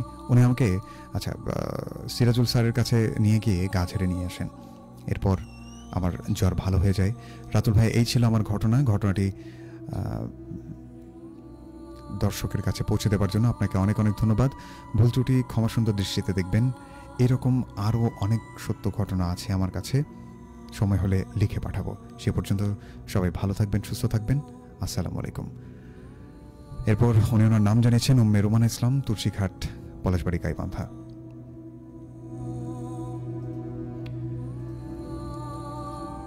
তো যাই হোক, অনেক অনেক ধন্যবাদ। উম্মে রুমানা ইসলাম আমাদেরকে এই ছোট্ট ঘটনাটি লিখে পাঠিয়েছেন এবং ওনার নিজের এক্সপিরিয়েন্স করা ঘটনা। যাই হোক শ্রোতা বন্ধুরা, আপনাদের কার কাছে কেমন লেগেছে ঘটনাটি আমাদেরকে জানাতে পারেন। দেখতে পাচ্ছি আমাদেরকে লিখেছেন, আসসালামু আলাইকুম ভাইয়া, আমি অনেকদিন থেকে ভূতবেলা শুনি, কখনো কমেন্ট করিনি। আচ্ছা, কমেন্ট করেছেন, আপনার নামটা তো লেখা প্রয়োজন ছিল। আপনার এখানে ফেসবুক অ্যাকাউন্টের নাম দেওয়া আছে অবুঝ ভালোবাসা, এটা কি কোনো নাম হলো? আপনার নামটা লিখবেন। যারা কমেন্ট করবেন, যাদের ছদ্মনাম ব্যবহার করা আছে, অবশ্যই আপনাদের নামটি উল্লেখ করবেন, তাছাড়া আপনাদের কমেন্ট পড়া হবে না। তাইরুল আহমেদ লিখেছেন, ভাইয়া মাত্র যুক্ত হলাম, শেষ পর্যন্ত সাথে আছে। তাইরুল, অনেক অনেক ভালোবাসা রইল, অনেকদিন পর পেলাম তোমাকে। আব্দুল্লাহ ছিলেন আমাদের সাথে, লিখেছেন, রাতুল ভাই অনেক ভালো লাগছে, ব্যাকগ্রাউন্ড মিউজিকটা আরেকটু। আচ্ছা, ঠিক আছে, থ্যাংক ইউ। জাকির হোসেন লিখেছেন, আমার পক্ষ থেকে সবার জন্য একটা, ওকে, লিখেছেন আমাদেরকে সিয়াম হোসেন, আবারও সাব্বির হোসেন সিয়াম, মিয়ার বাজার থেকে দেখছেন আমাদেরকে। এমডি আলমগীর লিখেছেন, অনেক সুন্দর। মাইশা লিখেছেন, ভাইয়া লাইভ কেন শুনতে পারছি না? আচ্ছা, আমি আসলে বিষয়টা দেখছি, এখন ঠিক হয়েছে কিনা আপনারা জানাতে পারেন। ওকে, ফাইন। জিহাদ হাসান জিম লিখেছিলেন আমাদেরকে যে শুনতে পাচ্ছিলেন না উনি। আলামিন ইসলাম লিখেছেন, অনেক ভালো লাগছে ভূতবেলা অনুষ্ঠান, অনেক অনেক ভালোবাসা রইল আপনার জন্য। হাই, কেমন আছেন? আমি উদাখালী থেকে শুনছি। শফিক মুসাব্বির। আরিফ মন্ডল লিখেছেন, অনেকদিন পর যুক্ত হয়েছেন, উনি গাজীপুর মৌচাক থেকে। দ্বিতীয় মেইলটা একদম চমৎকার ছিল। সজ্জাদ হোসেন লিখেছেন, ভাইয়া আমার নাম শান্ত, আমরা চারজন বন্ধু মিলে শুনছি। আচ্ছা, এখন রুমে এসে, আচ্ছা, ওনার 4 জন বন্ধু মিলে শুনছিলেন, কিন্তু এখন উনি বাসায় ফিরে লাইট বন্ধ করে একা একা শুনছেন, ভয় লাগছে, উনি এমনটি জানিয়েছেন। ঘটনাগুলো অনেক ভালো লাগছে, সিএম ভাই লিখেছেন। দ্বিতীয় মেইলটা ছোট হলেও ভয়ঙ্কর ছিল, পাপ্পু শেখ ভাই লিখেছেন, থ্যাংক ইউ ভাইয়া। সাকিব হাসান লিখেছেন আমাদেরকে, ভাইয়া উনি লিখেছেন শুনতেই পারলেন না। যাই হোক, কখনো যদি সময় হয় আমি আবারও পড়ে শোনাবো, যদি যান্ত্রিক ত্রুটির কারণে আপনারা শুনে না থাকেন। সাদমান সরকার হামিম ছিলেন, অনেক কি হচ্ছে, অনেক ড্যাশ হচ্ছে, অনেক কিছুই লেখেনি। তো যাই হোক, আমি আর কথা বলতে চাই না, এই মুহূর্তে আমি চলে যেতে চাই। আমাদের স্টুডিওতে আছেন আরেকজন অতিথি, আমরা শুরুতে তার নাম শুনবো এবং তারপর তার ঘটনায় চলে যাব। ভাই আসসালামু আলাইকুম। ওয়ালাইকুম আসসালাম। আচ্ছা ভাই, আপনার নাম ঠিকানা বলে ঘটনা শুরু করুন। আমার নাম হচ্ছে মোহাম্মদ মামুন মিয়া। আচ্ছা, আমার বাড়ি হচ্ছে তেরমনি, মিয়ার বাজার। ওকে। আমি আমার জীবনের কিছু ঘটনা আপনাদের সবার সামনে জি বলতে চাই। ওকে, জি, আপনার এই ঘটনাটা কতদিন আগে ঘটেছিল ভাইয়া? এটা ঘটেছিল আমার যখন বয়স প্রায় 16 বছর। আচ্ছা, হ্যাঁ। জি, ওকে। তখন আমি একটা গ্যারেজে কাজ করি, মানে চাকরি করি, আচ্ছা, ম্যানেজারি। ওই ম্যানেজারি চাকরি করতে করতে প্রায় অনেক সময়, মানে প্রায় আপনার অনেক রাত হতো বা এরকম টাইপের কিছু। জি, একদিন হঠাৎ করে ঘুম ভেঙে গেল আমার। আমি উঠলাম, উঠে পেশাব করতে গেছিলাম। আমাদের বাড়ির পেছনেই ছিল একটা শিমুল গাছ। আচ্ছা আচ্ছা, সেই শিমুল গাছের আর কি সাইডে আমি পেশাব করছি। পেশাব করে তারপরে হচ্ছে আমি যখন উঠবো, উঠে তারপরে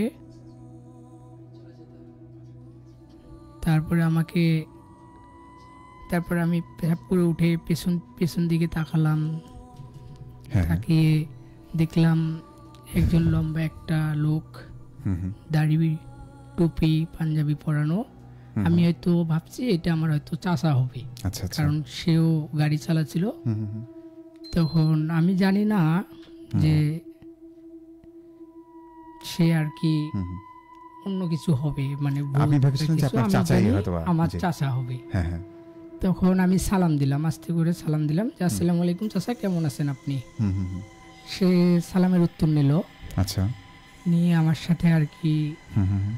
বেশি কথা বললো না, আচ্ছা জাস্ট সালামের উত্তরটা শুধু নিল। হুম হুম হুম। আমি বললাম আপনি এত রাত্রে কেন, হুম হুম হুম। কি কোনো সমস্যা আপনার এখানে? আচ্ছা সে বলল, সে শুধু আমার দিকে তাকিয়ে আছে, সে কোনো কথা বলে না, মানে চোখ এক বড় দৃষ্টিতে বড় আপনার দিকে করে। তাকিয়ে আছে কিন্তু হ্যাঁ, কোনো কথা বলছে চোখ না। চোখ বড় বড় করে আমার দিকে এক দৃষ্টি তাকিয়ে আছে। আমি তখন অতটা ভয় আর কি করি নাই। হুম হুম হুম। যখন তারপরে আমি বললাম যে আপনি এত রাত্রে আমাকে কেন এইভাবে ইয়ে করতেছেন, যদি কোনো সমস্যা থেকে আমাকে বলেন, আমি কিছু করি। বলবো না। সে আমাকে বলতেছে যে দাঁড়াও, এখানে কিছু কথা আছে। তখন আমি যখন পায়ের দিকে যখন তার লক্ষ্য করলাম, দেখলাম তার দুটো পা নেই। তখন আমি তো আরো ভয়তে আতঙ্ক হলাম, আমার শরীরটা একদম ঠান্ডা হয়ে গেল, অবশ আমার আচ্ছা বলতে আমার শরীরের হুম, লোম খাটি দাঁড়িয়ে গেছে। আচ্ছা আচ্ছা তো তারপরে হচ্ছে যখন আমি তার পায়ের দিকে তাকাচ্ছি, দেখছি যে তার পাও নাই। হুম, তখন হুম। আরো আমার ভয় শরীরে।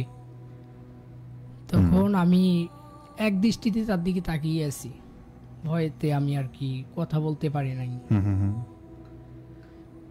তখন সে দেখলাম আমি আর কি কথা বলবো তার সাথে। হুম হুম। সে আমাকে এমন ভাবে, মানে চোখ বড় করে এমন ভাবে তাকিয়ে আছে, মানে আমাকে ওখানেই সে শেষ করবে।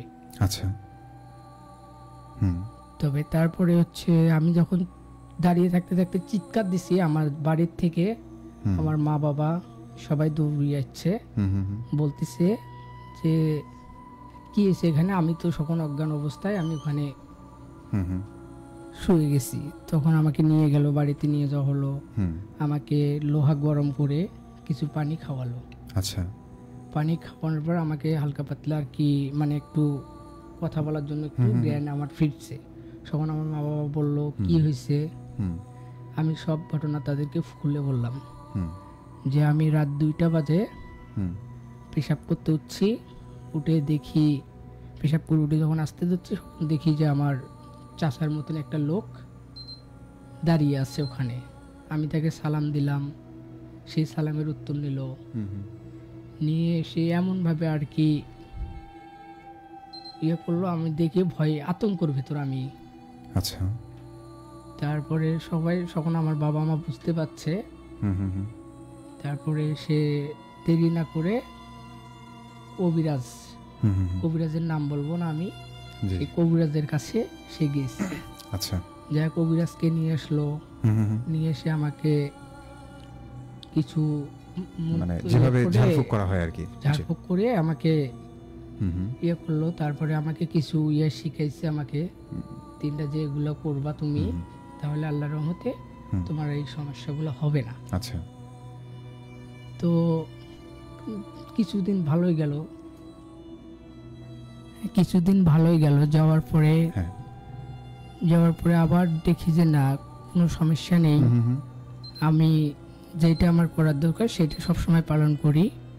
হঠাৎ করে একদিন আমি ঘরের ভেতর ঘুমাইছি একা একাই। আচ্ছা আচ্ছা ঘুমানোর পরে কিছুক্ষণ পরে দেখি টিনের ভেতর হুম। অনেক শব্দ করে, টিনের চাল তো অনেক হ্যাঁ, শব্দ করে আর কি। জি তো সেখানে শব্দ করতে থাকে কিছু কিছু, আমি জানি হয়তো হয়তো জাম পড়ে, নাহলে যে কোনো কিছু পড়ে, বাড়ির পেছনে জামের গাছ আছে তো জি হয়তো জাম টাম পড়ে, সেগুলো হয়তো আমি দেখি যে যারা যায় দেখি কিচ্ছু নাই ওখানে, শুধু তারপরে পানিও পড়ে।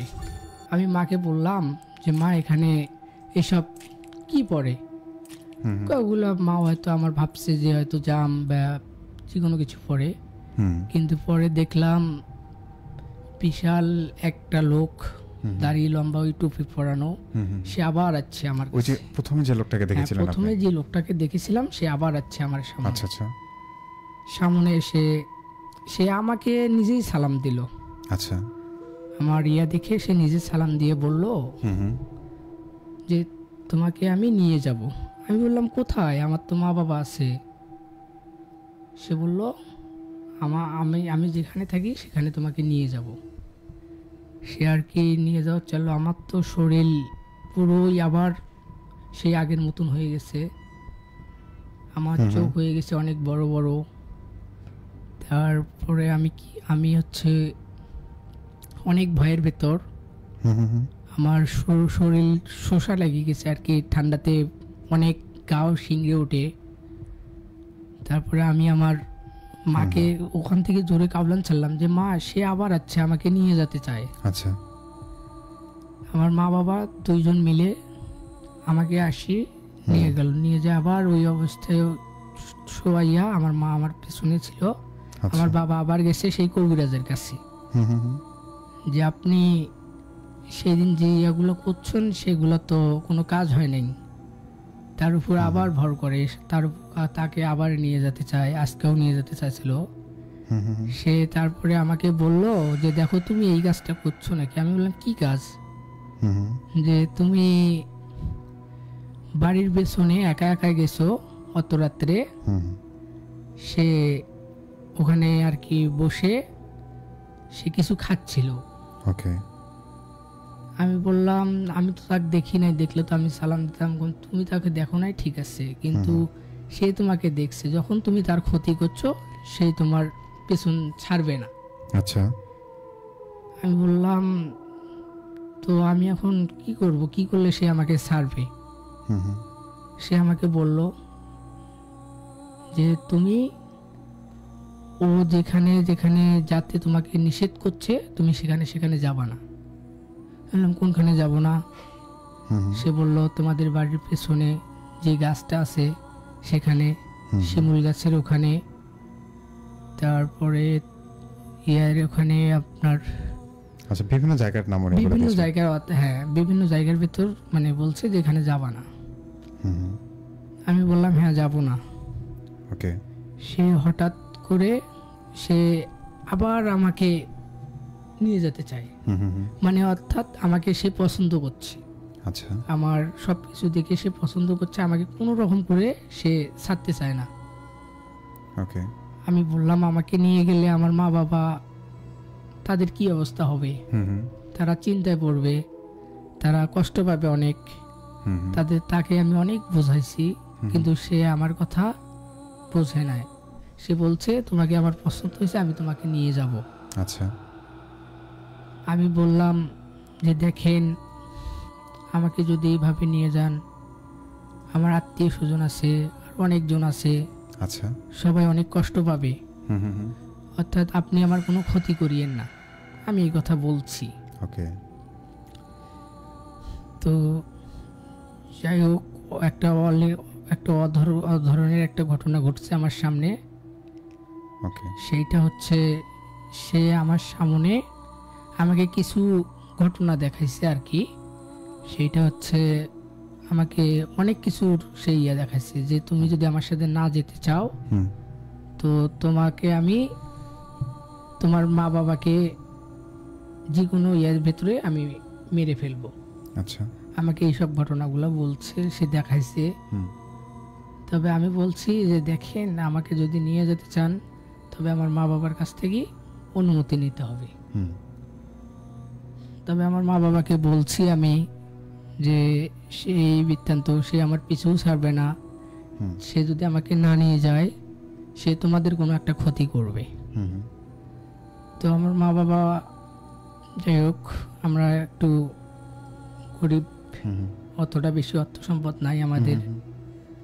আমার মা বাবা যাই হোক একটা ভালো সবার সাথে পরামর্শ নিয়ে কোনটা করলে সে আমার পেছনে ছাড়বে।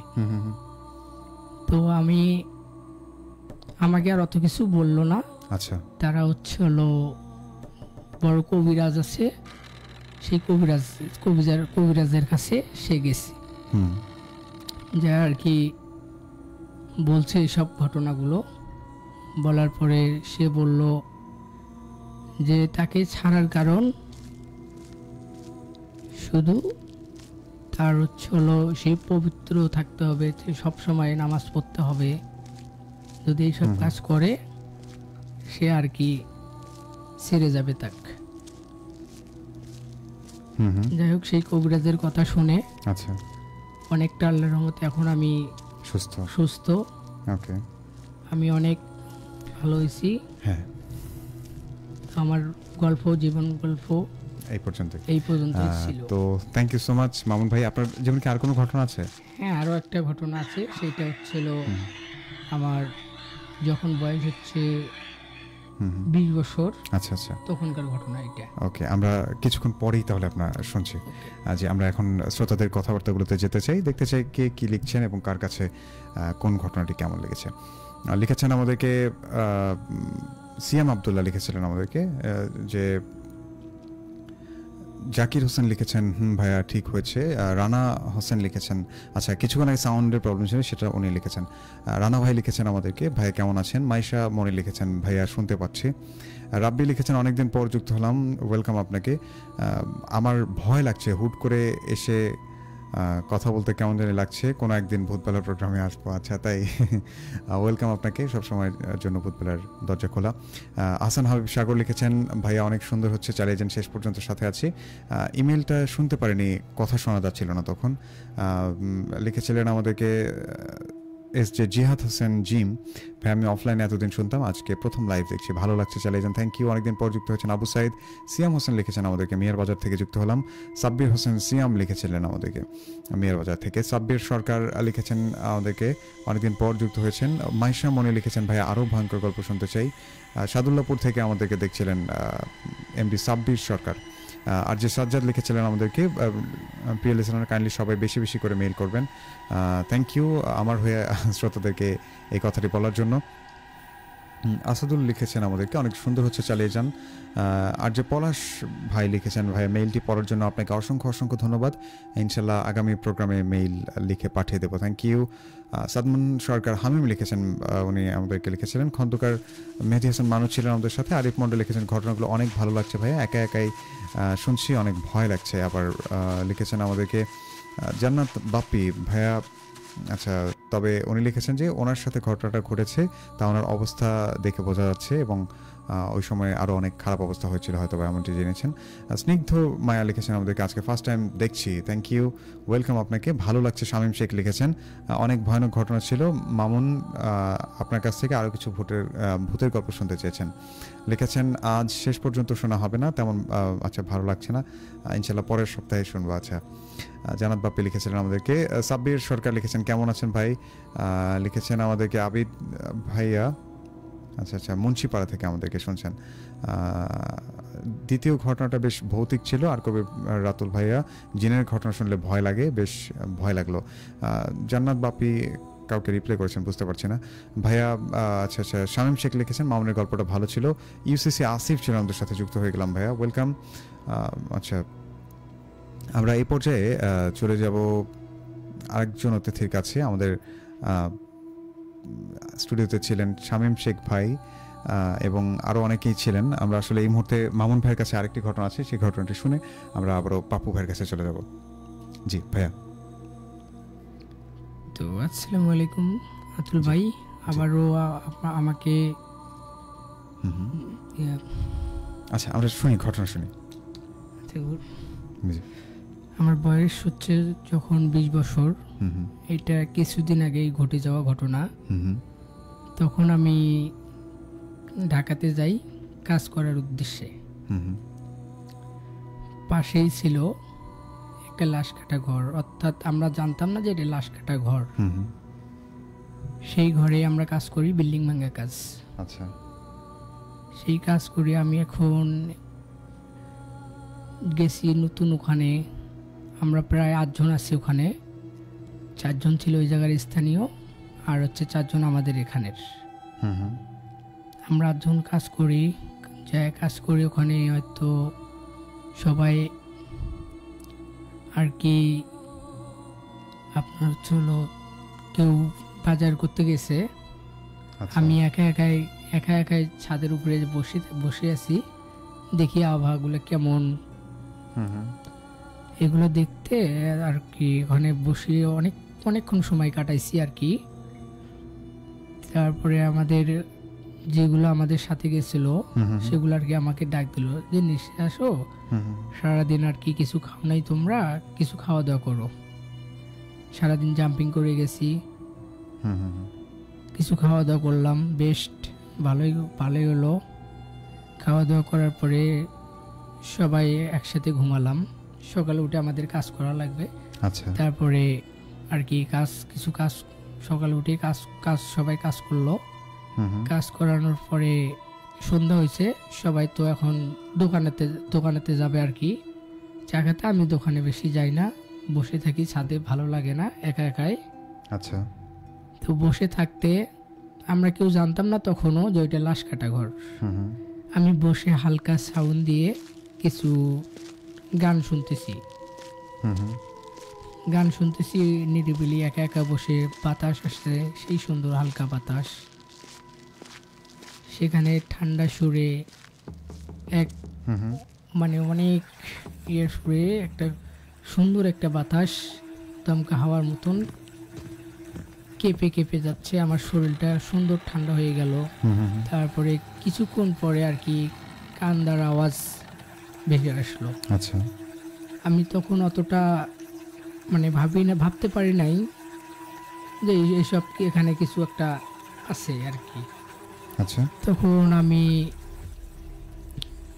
অনেকক্ষণ ভাবলাম যে কি হতে পারে, এটাই কান্দার অবস্থায় কোত্থেকে আসতে পারে। তখন কিছুক্ষণ পরে আর কি আমি নিচে আসলাম। আমরা যে রুমে থাকি সেইটাই ছিল আর কি লাশ কাটা ঘর। আচ্ছা। সেইটা দেখি কেউ কোনো জায়গায় কেউ নাই, কেউ ডাকেও না। আমি একা একাই ফোন টিপতেছি আর হচ্ছে হলো করতেছি। পরে দেখলাম যে ফোন ঢোকে না, কারো ফোন যায় না। পরে ভাবলাম, আমি হয়তো ভাবছি যে এটা হয়তো নেটওয়ার্কের সমস্যার কারণে আর কি ফোন যায় না।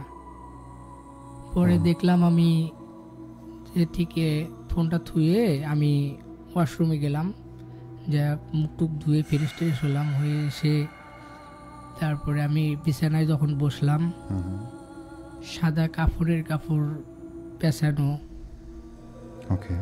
একটা মহিলা এসে আমাকে বলছে আমাকে বাঁচাও, চিৎকার করতে বলতেছে আমাকে বাঁচাও।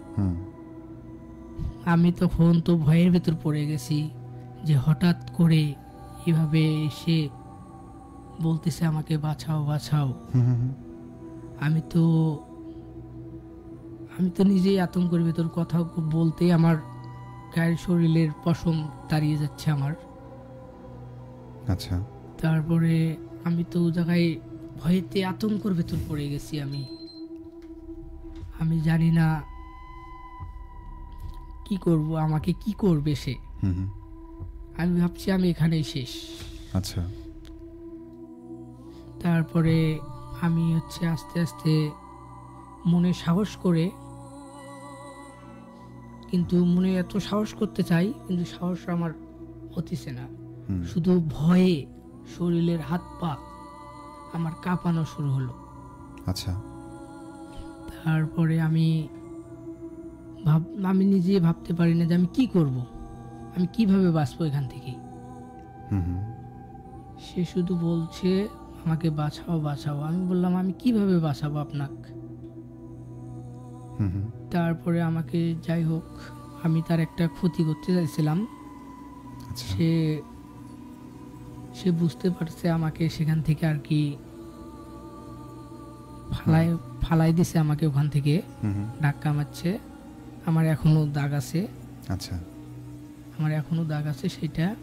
সেই দাগটায় আমার যে ক্ষত হয়েছে, আমি একটানা 6 মাস আর কি বিছনায় পড়েছিলাম কোমরে। আচ্ছা।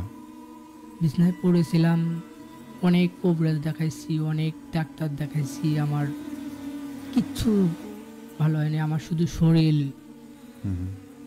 শুধু ছমছম করে উঠতো। কেউ যদি হাত দিত, টাচ করতো, কিছুই ভালো লাগতো না আমার। আমার মনে হচ্ছে যে আমি এদেরকে মারি। মানে যে কেউ আমার গায়ে হাত দিত বা শরীর টাচ করতো, কারো টাচ আমার ভালো লাগতো না। আর অস্বস্তি লাগতো সব হ্যাঁ সময়, সব সময় অস্থির ভাবে, মানে অস্থিরতা আমি লাগতো। আমি কখন যাব হুম, সেটা আমি কোমর নিয়ে আমার উঠতে পারি নাই, পুরো 6টা মাস হাঁটতে পারি নাই, বেড়াতে পারি নাই, হুম, মানে অর্থাৎ আমাকে একদম পঙ্গু করে ফেলাইছিল। okay, আমি ডাক্তারের কাছে গিয়েছিলাম সদরে, পুরো 3 দিন ছিলাম ওখানে। হুম, হুম, সেই সদরের কাছে সদরেতে গেছিলাম। সেই 3 দিন থাকার পরে যারা নার্স তারা বলছে যে এখানে তার চিকিৎসা হবে না।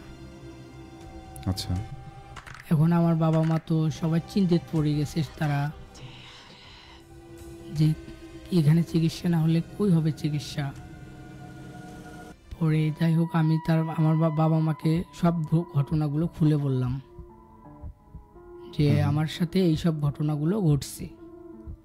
পরে আমার বাবা মা দেরি না করে কবিরাজের কাছে গেল। হুম, যা কবিরাজকে জিজ্ঞাসা করলো যে আমার ছেলে কাজে যেয়ে লাশ কাটা ঘরের ওখানে তাকে ধাক্কা মেরে ফেলে কোমর ভেঙছে। আচ্ছা, সে তাকে যদি কেউ টাচ করে হুম, শরীর জ্বালাপোড়া করে, ঝালায়, শুধু অস্থির লাগে তাকে।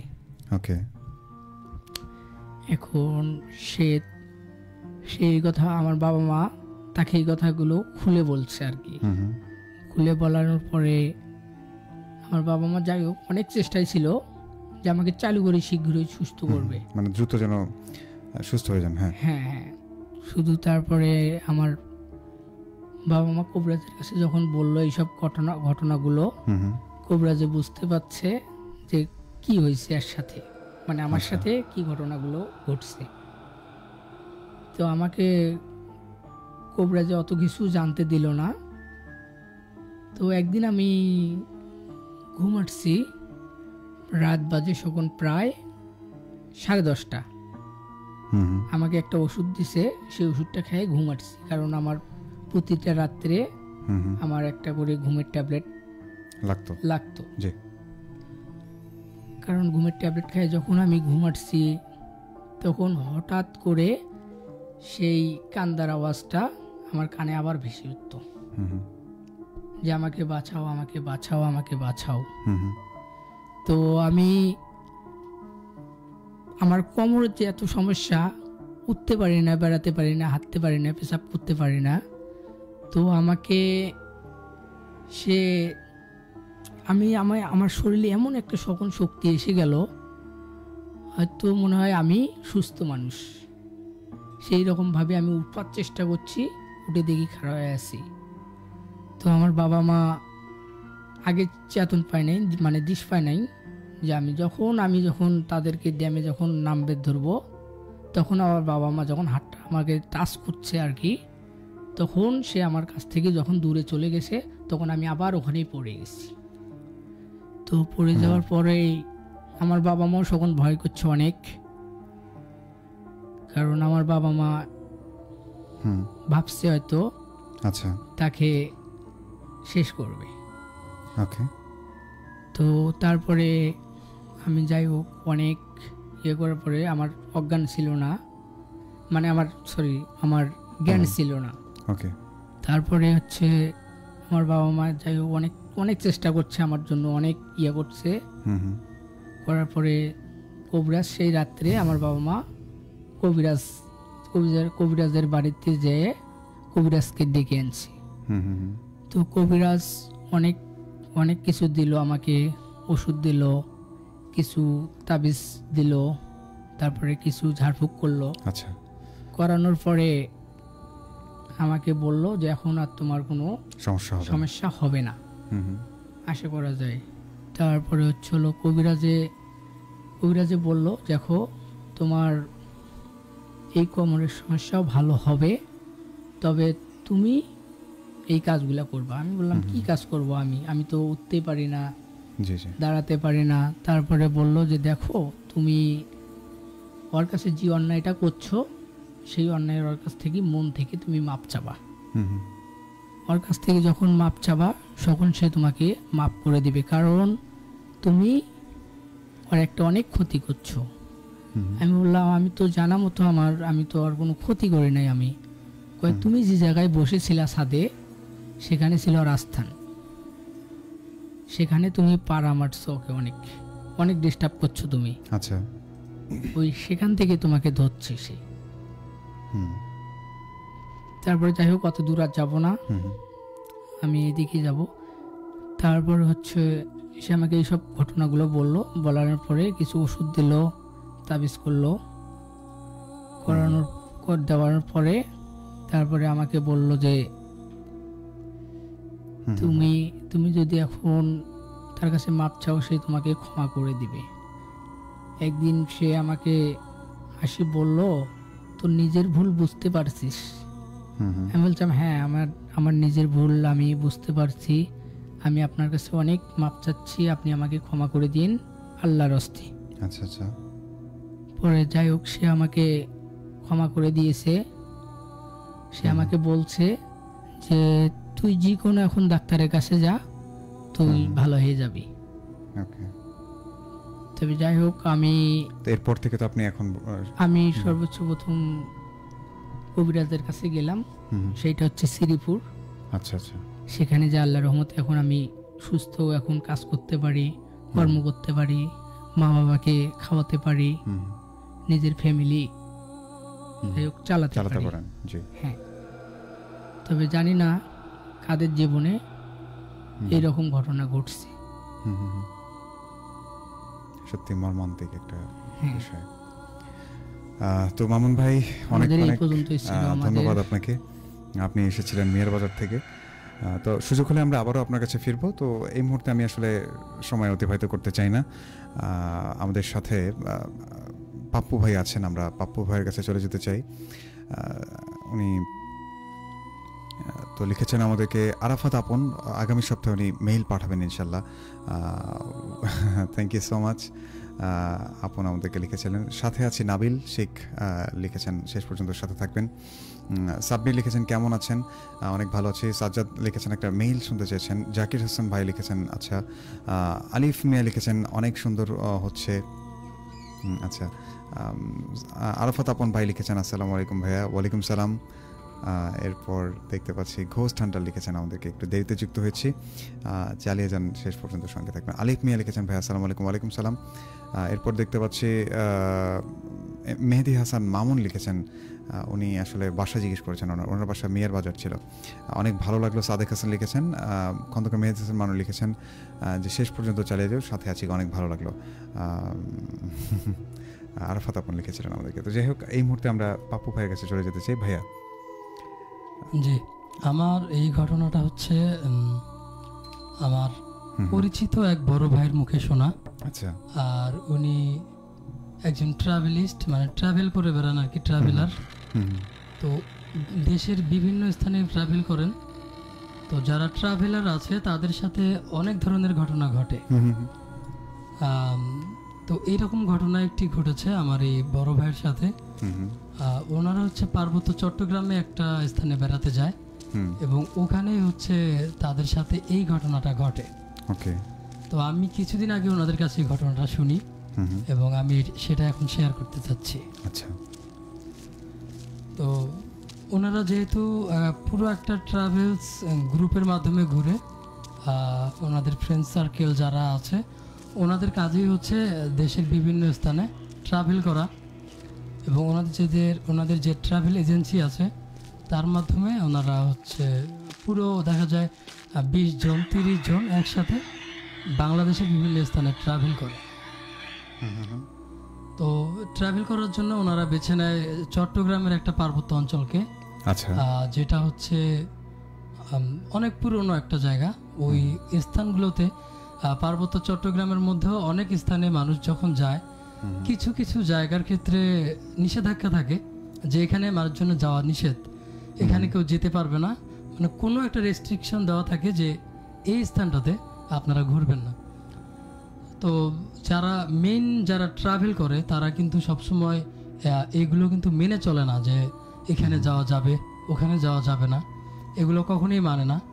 তবে যেসব বিপজ্জনক স্থান আছে, যেমন ওইসব স্থানে গেলে মৃত্যুর ঝুঁকি থাকে, আচ্ছা, এইসব স্থান যার গাইডরা হচ্ছে আগে থেকেই বলে রাখে যে এইসব স্থানে যাওয়া যাবে না। তো আমার এই বড় ভাই কি করে, একটা জায়গার নাম শুনে যেখানে নাকি একটা বৃক্ষ দেবতা আছে, ওই পাহাড়ি অঞ্চলের যে লোকগুলো আচ্ছা তারা হচ্ছে ওই গাছটাকে পুজো করে আর কি। তো ওই গাছটাকে পূজা করে, তাদের কাছে ওই গাছটা হচ্ছে বৃক্ষ দেবতা। হুম তো তারা ওই জায়গাটার যখন কথা শোনার পর তারা ভাবে এটা তো কোনো মৃত্যুর ঝুঁকি না, আর যেহেতু দেশটা কুসংস্কারে ভরে গেছে, মানুষের মুখে মুখে অনেক কথা থাকতেই পারে যে এখানে এটা করা যাবে না, ওখানে ওটা করা যাবে না। আর পুজো করে একটা গাছকে তারা প্রথমে এটাকে হাসি তাচ্ছিল্যভাবে নেয়, তারপর ভাবে যে তারা ওই গ্রামটাতেই যাবে এবং সেই গাছটাকেই দেখবে। তো ওখানে সবাই মিলে একটা প্রস্তুতি নেয়, তার মধ্যে কিছু লোক এবং গাইড তাদেরকে বলে যে না, এখানে যাওয়াটা ঠিক হবে না, কারণ এই জায়গাটা আসলেই খারাপ এবং যে বৃক্ষ দেবতা আছে, মানে বৃক্ষ দেবতা বলা হয় ওইখানের একটা পুরনো বট গাছকে, অনেক পুরনো একটা বট গাছ, এই গাছটাকে তারা বৃক্ষ দেবতা হিসাবে মানে। আচ্ছা। এবং ধারণা করা হয় যে এই গাছের যদি কেউ পাতা ছিঁড়ে বা ডাল ভেঙে ফেলে তাহলে তার অনেক বড় ক্ষতি হয়ে যায়। তো এরা যেটা চিন্তা করে যে আমরা ওখানেই যাব এবং ওই গাছের একটা পাতা বা ডাল ছিঁড়ে নিয়ে আসবো, আর আমরা এটা প্রমাণ করব যে আসলে এগুলো কিছুই হয় না, এগুলো কুসংস্কার। তারপর তারা অনেক ভেবে ওই গ্রামের উদ্দেশ্যে রওনা দেয়, যেহেতু 7 দিন 10 দিনও থাকা হয় এক একটা ট্যুরে। তো ওনারা 10-12 জন মিলে ওই স্থানে যাওয়া শুরু করে, ওই গ্রামে যায়। যেতে যেতে রাত হয়ে যায়। তো রাতেই আবার ওই গাছটার আশেপাশে মানে ছোটোখাটো কিছু পাহাড় আছে, আর ওই পাহাড়ের সাথে আবার আপনার পাহাড় ঘেঁষে আর কি ওই বট গাছটা। তো বট গাছে যেমন হয়, যারা মানে অনেক আদিবাসী এবং যারা বিশ্বাস রাখে যে এই বট গাছেই হচ্ছে বৃক্ষ দেবতা আছেন, তারা ওখানে বিভিন্ন ধরনের সুতো, তারপর রশি, আরো অনেক কিছু বেঁধে রাখে, অনেকে তালা ঝুলিয়ে রাখে, এরকম অনেক কিছু হয় যেগুলো হচ্ছে ওই গাছে ঝুলানো থাকে। কথিত আছে যে কারো যদি মনের ইচ্ছা পূরণ করতে হয় তখন তারা যদি ওই গাছে হচ্ছে সুতো বেঁধে রাখে তাহলে তাদের মনের ইচ্ছাটা পূরণ হবে। অথবা দেখা গেল কারো বাচ্চা হচ্ছে না বা অন্য সমস্যা, তখন তারা ওগুলো মানত করে এবং ওখানে গিয়ে সুতো বেঁধে দেয়। আচ্ছা। তারপর ওখানে তারা যেতে যেতে রাত হয়ে যায়। যেহেতু পাহাড় ঘেঁষেই বট গাছটা ছিল, তারা ভাবে যে আজকে রাত্রে আমরা পাহাড়েই ক্যাম্প করব আর এই গাছটার কাছেই ক্যাম্প করব, যার সারা রাত গাছটার সাথে এমন কিছু করব দেখি গাছ কথা বলে কিনা, বা বৃক্ষ দেবতা থাকলেও তো কোনো না কোনো ঘটনা ঘটবে। তো তার বন্ধুদের, তার ফ্রেন্ডস, আমার ওই বড় ভাইয়ের ফ্রেন্ড সার্কেল যারা ছিল তার মধ্যে একজন বলে যে আমি এই গাছের একটা ডাল ছিঁড়ে নিয়ে যাব। তো ঠিক ওই সময় তারা ওই গাছের কাছে পৌঁছে যখন মোবাইলের টর্চ জ্বালিয়ে গাছটাকে দেখছিল, এমন সময় কোথা থেকে একটা লোক চলে আসে ওখানে, একদম হাড় গিলে, মানে শরীরে কিছু নেই, চোখগুলো কোঠরে ঢোকা, দেখে মনে হচ্ছিল যে অনেক বয়স্ক কোনো লোক ওই পাহাড়ি অঞ্চলের লোক আর কি। আচ্ছা আচ্ছা।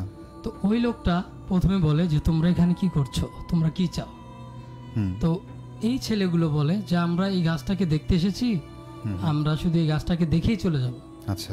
কিন্তু ওনারা বলে না যে আমরা এই গাছের পাতা ছিঁড়বো কি ডাল ছিঁড়ে নিয়ে যাব, এগুলো কিছু বলে না, কারণ যেহেতু ওখানকার স্থানীয় যে লোকগুলো আছে তাদের মনে একটা বিশ্বাস, এটা যদি আগেই তারা বলে দেয় যে আমরা এই কাজটা করব, তাহলে বড় কোনো সমস্যার সম্মুখীন হতে পারে তারা, আর হচ্ছে এলাকার লোকজন হয়তোবা তাদেরকে এখানে থাকতেই দিবে না। এই জন্য তারা আর এগুলো বলে না, শুধু বলে যে আমরা গাছের কাছে এসেছি, গাছটাকে আমরা দেখেই চলে যাব, আর আমরা হচ্ছে এই গাছে মানত করতে চাই, অনেকজনের অনেক মনে আশা আছে, এগুলো মানত করব। তো ওই লোকটা আবার তাদেরকে তবুও বলে যে আপনারা মানত করবেন না কি করবেন আমি জানি না, কিন্তু এই গাছ থেকে সাবধানে থাকবেন। আচ্ছা। এই গাছকে আপনারা শহরের মানুষ হয়তো বা কোনো কারণে এটাকে নর্মালি নিতে পারেন, যে হলো এটা তো একটা গাছ, এর বেশি কিছু তো না, কিন্তু এই গাছের যতবারই যারা পাতা ছিঁড়েছে বা ডাল ছিঁড়েছে তাদের পরিণতি একদম অনেক ভয়ঙ্কর হয়েছে। কাজে আপনারা এই গাছের পাতা কোনোভাবেই ছিঁড়বেন না, গাছও মানে ডালও ভাঙবেন না। হুম হুম হুম। আর যদি এটা আপনারা করেন, আপনারা যত দূরেই যান না কেন, এই গাছ আপনাকে আবার এখানেই টেনে আনবে। টেনে নিয়ে আসবে। আচ্ছা। তারপর আমার ওই বড় ভাই, ওনারা প্রথমে একটু ভয় পেয়ে যায়, যেহেতু রাতে একটা লোক এইভাবে বললো, তো বলে ঠিক আছে আমরা এখানে কিছুই করব না। হুম তখন ওই লোকটা আবার এদেরকে বলে, আপনারা দেখেন এখানে ক্যাম্প করাটা ভালো হবে না, হুম হুম। আপনারা এক কাজ করেন, আমার সাথে চলেন। আমাদের এখানে একজন যে থাকে না গ্রামের মুরল, যারা গ্রাম শাসন করে, জি। এইরকম একজনের কথা বলে যে ওনার বাড়িতে আজকে রাতটা আপনারা থাকবেন, তারপর আপনারা ওখান থেকে চলে যাবেন, সমস্যা নেই। হুম তো এরা প্রথমে ভাবে যে ওখানেই ক্যাম্প করবে, এখন যদি আবার চলে যায় রাতে এখানে দুষ্টুমি করাটা আর হবে না, তখন তারা রাজি হয়ে যায় যে ঠিক আছে আমরা রাতে ওখানেই থাকবো। তো তার সাথে তারা মোরলের বাড়িতে চলে যায় এবং যাওয়ার আগেই ওই লোকটাকে বলে যে আপনি যান, আমরা আসছি। এই বলে আমার ওই বড় ভাইয়ের একজন বন্ধু করে কি, এই গাছ থেকে একটা পাতা ছিঁড়ে ফেলে, হুম হুম হুম। মানে একটা ডাল, ছোট ডাল সহ একটা পাতা ছিঁড়ে ফেলে। ছেড়ে ফেলে। আচ্ছা। তো পাতা ছেঁড়ার পর উনি ওই পাতাটা পিছনে লুকিয়ে, শার্টের নিচে করে লুকিয়ে উনি আবার ওনাদের সাথে রওনা দেয়। আচ্ছা। তো এই ডাল ছেঁড়ার সময় ওই লোকটা কিন্তু দেখেনি যে লোকটা মোরলের বাড়িতে সবাইকে নিয়ে যাচ্ছে। তখন এই লোকটা আবার বলে যে আচ্ছা আপনারা কেউ গাছের ডাল বা পাতা ছিঁড়েননি তো? তখন সবাই বলে না, আমরা এগুলো কেন ছিঁড়বো, আমরা তো ছিঁড়িনি, আমরা তো আপনার সাথে আসলাম। তখন লোকটা বলে যে না, গাছ মনে হচ্ছে কোনোভাবে একটু বিরক্ত হয়েছে, আশেপাশে একটু খেয়াল করে দেখেন যে নিস্তব্ধ হয়ে গেছে, বাতাস নেই, ঝিঝি পোকার শব্দ নেই, পরিবেশটা সম্পূর্ণ নিস্তব্ধ কেন? আচ্ছা আচ্ছা। সবাই বলে যে নিস্তব্ধ হতেই পারে, এটা তো স্বাভাবিক ব্যাপার, রাতের ঘটনা। তখন ওই লোক বলে না, এটা একটা অশনি সংকেত। যখন হচ্ছে রাতের মতো একটা নিস্তব্ধ পরিবেশেও স্বাভাবিকভাবে সবকিছু চলার কথা, সেখানে সবকিছু থেমে গেল, তাহলে এটা তো অস্বাভাবিক একটা ব্যাপার। গুমোট একটা পরিবেশ বিরাজ হ্যাঁ। করছিল। আর এটা তখনই হবে যখন হচ্ছে গাছকে অবমাননা করা হবে বা এই বৃক্ষ দেবতাকে কখনো কোনোভাবে রাগান্বিত করা হবে, তখনই হচ্ছে এই ঘটনাগুলো ঘটে। আচ্ছা। তো তখন ওরা বলে যে না, আমরা এমন কেউ করিনি, সমস্যা হবে না, চলেন যাই। তারপর যখন সবাই ওই মোরলের বাড়িতে চলে যায়, তো মোরলের বাড়িতে সবাই খাওয়া দাওয়া করে, অনেক আপ্যায়ন করে, যেহেতু শহর থেকে কিছু ছেলে পেলে এসেছে ওনাদের ওখানে। যদিও ট্রাভেল যারা করে বা ট্যুরে যারা যায়, তাদের জন্য ওই গ্রামটা ভিজিট করা সম্পূর্ণ নিষেধ ছিল। এবং এই যে গাইড ছিল, এই গাইড বলেছিল যে ওই গ্রামটাতে যাওয়াটা ঠিক হবে না। তো তাদের সাথে কোনো গাইড আসেনি, তারা এমনিতেই চলে আসে। কিন্তু ওই যে একটা লোক ছিল তাকে যারা গাছের পাতা ছিঁড়তে নিষেধ করলো, সেই লোকটাই শুধু এনার সাথে চলে আসে। তো রাতে খাওয়া দাওয়ার পর যখন তারা ঘুমিয়ে পড়ে, তো রুম ছিল অনেকগুলো মোরলের বাড়িতে, প্রতিটা রুমে মানে প্রতিটা খাটে দুইজন করে ঘুমায় ওরা। তো ঘুমানোর পর যে যাই হোক আজকে তারা কিছু করবে না, তাদের ধারণা যাওয়ার আগে আগে মানে কালকে সকালে যখন ওনারা রওনা দেবে ওখান থেকে, তখন ওখান থেকে ওই গাছের একটা ডাল ভেঙে সবাইকে বলবে যে দেখো আপনাদের তোমাদের গাছের ডাল আমি ভেঙে ফেলেছি, কিছুই হলো না, এগুলো তো কুসংস্কার। এটা ওরা ভেবে শুয়ে পড়লো যে আমরা কালকে যা করার কালকেই করব, আজকে রাতটা আমরা এখানে ঘুমাই। যেহেতু সবাই এইভাবে পাহারা দিচ্ছে, আর যেহেতু শহর থেকে একটা দূরের গ্রামে গেছে, ওখানে যদি কোনো একটা ঘটনা ঘটে কেউ তাদেরকে উদ্ধার করতেও যেতে পারবে না।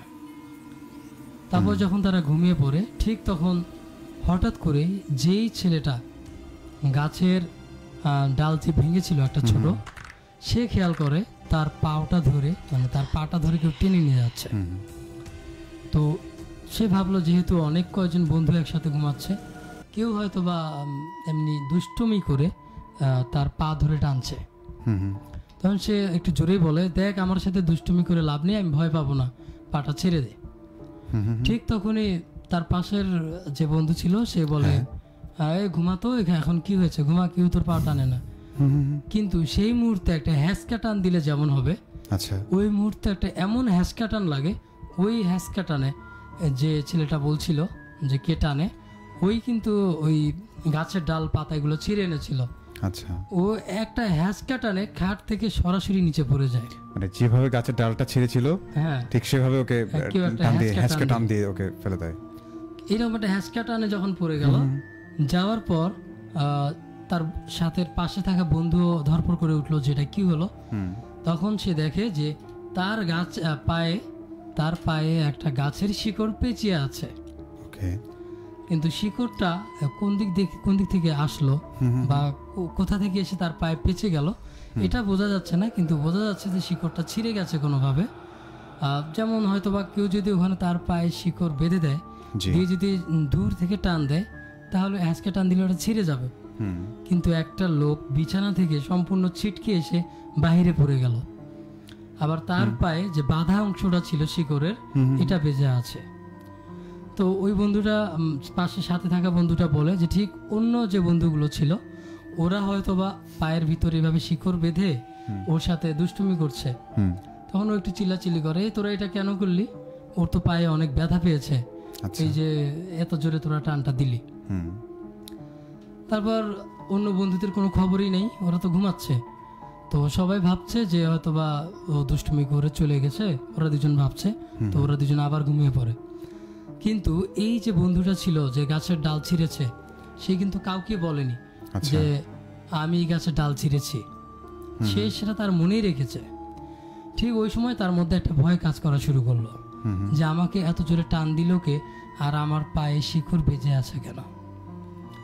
তারপরে হঠাৎ করেই আবার যখন তারা ঘুমিয়ে পড়ে, তার কিছুক্ষণ পর আবারও হঠাৎ করে তার মুখের মধ্যে গলার কাছে একটা কিছু অনুভব করে এবং সে চিৎকার দিয়ে উঠতে চায়, কিন্তু চিৎকার দিতে পারে না। তারপর যখন সে আবার মানে উঠে বিছানা থেকে উঠে পড়ে, তখন দেখে যে তার গলার কাছে মানে কিছু একটা পেঁচিয়ে ছিল। কিন্তু এটা শিকড় ছিল কিনা এটা সে দেখেনি, কিন্তু কিছু একটা পেঁচিয়ে ছিল গলায়। কিন্তু সেখানে যে গলায় যে দাগটা পড়ে যায়, সেই দাগটা দেখে মনে হচ্ছিল যে একটা শিকড় বা কোনো একটা রশি দিয়ে গলাটাকে পেঁচে ধরেছিল। তখন ওই ছেলেটা মানে ওই লোকটা অনেক ভয় পেয়ে যায় এবং তার পাশের যে ছেলে বন্ধুটা আছে তাকে বলে যে আমি এরকম একটা গাছ, ওই গাছের হচ্ছে একটা ডাল ভেঙেছিলাম, তারপর আমার সাথে এই ঘটনাগুলো ঘটছে। তো ওর বন্ধু ওকে বলে, বলিস কি, তুই এই কাজটা করেছিস, তাহলে তুই আজকে শেষ, তুই তো আজকে মারা যাবি। ও আরো ভয় পেয়ে যায়। তারপর এই বন্ধুটা আবার হেসে ফেলে, বলে যে তোর এত সাহস, আমরা জানতাম একটা গাছের ডাল ভাঙলি আজকে, আর এই জন্য এত ভয় পেয়ে যাচ্ছিস।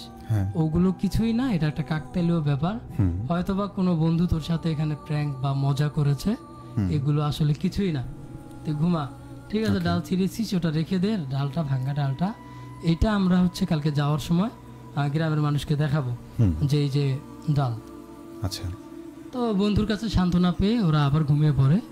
কিন্তু হঠাৎ করে রাতে এই যে পাশের যে বন্ধুটা, ওর ঘুম ভেঙে যায়।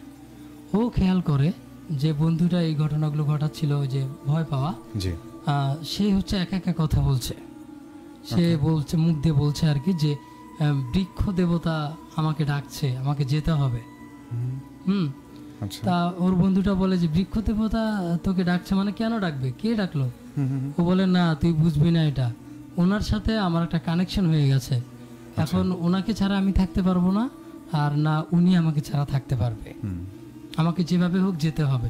এটা বলে উঠে বসে।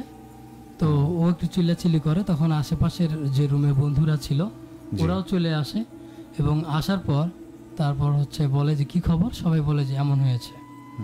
কিন্তু এই বন্ধুটাকে আর কোনোভাবে সেন্সে আনা যাচ্ছে না, ওর চেঞ্জ টোটালি নেই। ও শুধু একটা কথাই বলছে যে আমি এখানে থাকবো না, বৃক্ষ দেবতা আমাকে ডাকছে। তারপর সবাই ওকে অনেক ঝাঁকাঝাঁকি করে, মুখে পানি ছিটা দেয় যে তুই সেন্সে ফিরে আয়, আসলে তোর কি হলো। ঠিক তখনই হচ্ছে ওর সেন্স ফিরে আসে, আর ও হাউমাউ করে কেঁদে ওঠে যে আসলে বৃক্ষ দেবতা আমাকে বাঁচতে দিবে না, কারণ হচ্ছে এরকম ঘটনা ঘটছে। তো সবাই তখন আবার ওই প্রথম বন্ধুর মতো সবাই এটাকে একদম উড়িয়ে দেয় যে আসলে এগুলো কোনো ব্যাপারই না, কোনো ঘটনাই না, এগুলো কিছুই হবে না, বৃক্ষ দেবতা আসলে এগুলো কোনো ব্যাপার না, তোমাকে কিছুই করবে না, সবাই ঠিক আছে, তোমরা যেহেতু ভয় পাচ্ছ আমরা সবাই একসাথেই থেকে রাতটা কাভার করে দিই। তারপরে তারা যখন আবার একসাথে থাকে তখন আর কোনো ঘটনা ঘটে না, কিন্তু এই বন্ধুটাকে সবাই সাহস দেওয়ার পর আচ্ছা হঠাৎ করে দরজায় একটা অনেক জোরে শব্দ হয়। দরজায় শব্দ হওয়ার পর সবাই চমকে ওঠে কি ঠিক ওই লোকটা, যে লোকটা তাদেরকে মোরলের বাড়িতে এনেছিল, এনে বলেছিল যে আপনাদের এখানে থাকা উচিত হবে না, মোরলের বাড়িতে চলুন। ঠিক তারা ওখানে নিয়ে আসে। আসার পর ওই যে লোকটা তাদেরকে এখানে এনেছিল, ওই লোকটা দরজা ঠকঠক করছে। ওই লোকটা বলে যে আমি আপনাদেরকে একটা কথা বলতে চাই, আপনারা কি কেউ গাছের কোনো ডাল ভেঙেছেন? পরে হলো বলে যে না, আমরা তো কোনো গাছের ডাল ভাঙি। তখন অস্বীকার করে ওনারা। হ্যাঁ, অস্বীকার করে। তো ওই লোকটা বলে যে না, আমরা আসলে কোনো কিছুই করিনি। তো ওই লোকটা বলে যে আপনারা যদি কিছু না করেন তাহলে বৃক্ষ দেবতা আজকে এত রেগে গেল কেন? বৃক্ষ দেবতা রেগে গেল মানে? তখন বলে যে বৃক্ষ, ওই যে গাছটা, বট গাছটা ছিল, এটার কাছে প্রচন্ড বাতাস হচ্ছে, ঝড় হচ্ছে, মানে উনি কোনোভাবে রাগান্বিত হয়ে গেছেন। এখন আপনারা এখনো সত্যটা বলুন যে আপনারা ওখানে কিছু করেছেন কিনা। তো এরপরেও এরা বলে কি যে না, আমরা ওখানে কিছুই করিনি, আমরা গাছের ডালও ভাঙিনি, মানে এটা সম্পূর্ণ অস্বীকার করে। তারা ভাবে যে এটা হয়তো বা কিছু হবে না, তাদের কাছে বিষয়টা খুবই স্বাভাবিক। হ্যাঁ, স্বাভাবিক মনে হচ্ছিল যে এটা একটা কাকতালীয় ব্যাপার, অন্য কোনোভাবে হয়তো বা ওদের বন্ধু অসুস্থ হয়েছে। তারপর যখন ওই লোকটা চলে যায়, যাবার আগে ওই লোকটা শুধু ওদেরকে বলে যে আপনারা যদি সত্যি এমন কিছু করে থাকেন এখনো সময় আছে বলেন, না হলে বৃক্ষ কিন্তু আপনাদেরকে ছেড়ে দিবে না।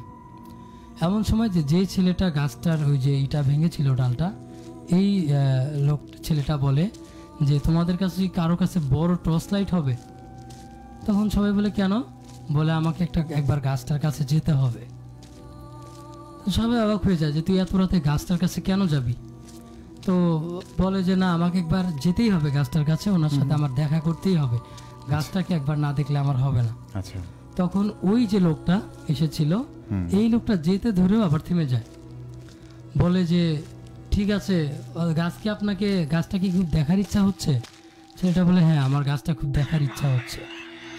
তখন লোকটা বলে যে এই নাও, আমার কাছে টর্চ লাইট আছে, চলো গাছটাকে দেখতে যাই।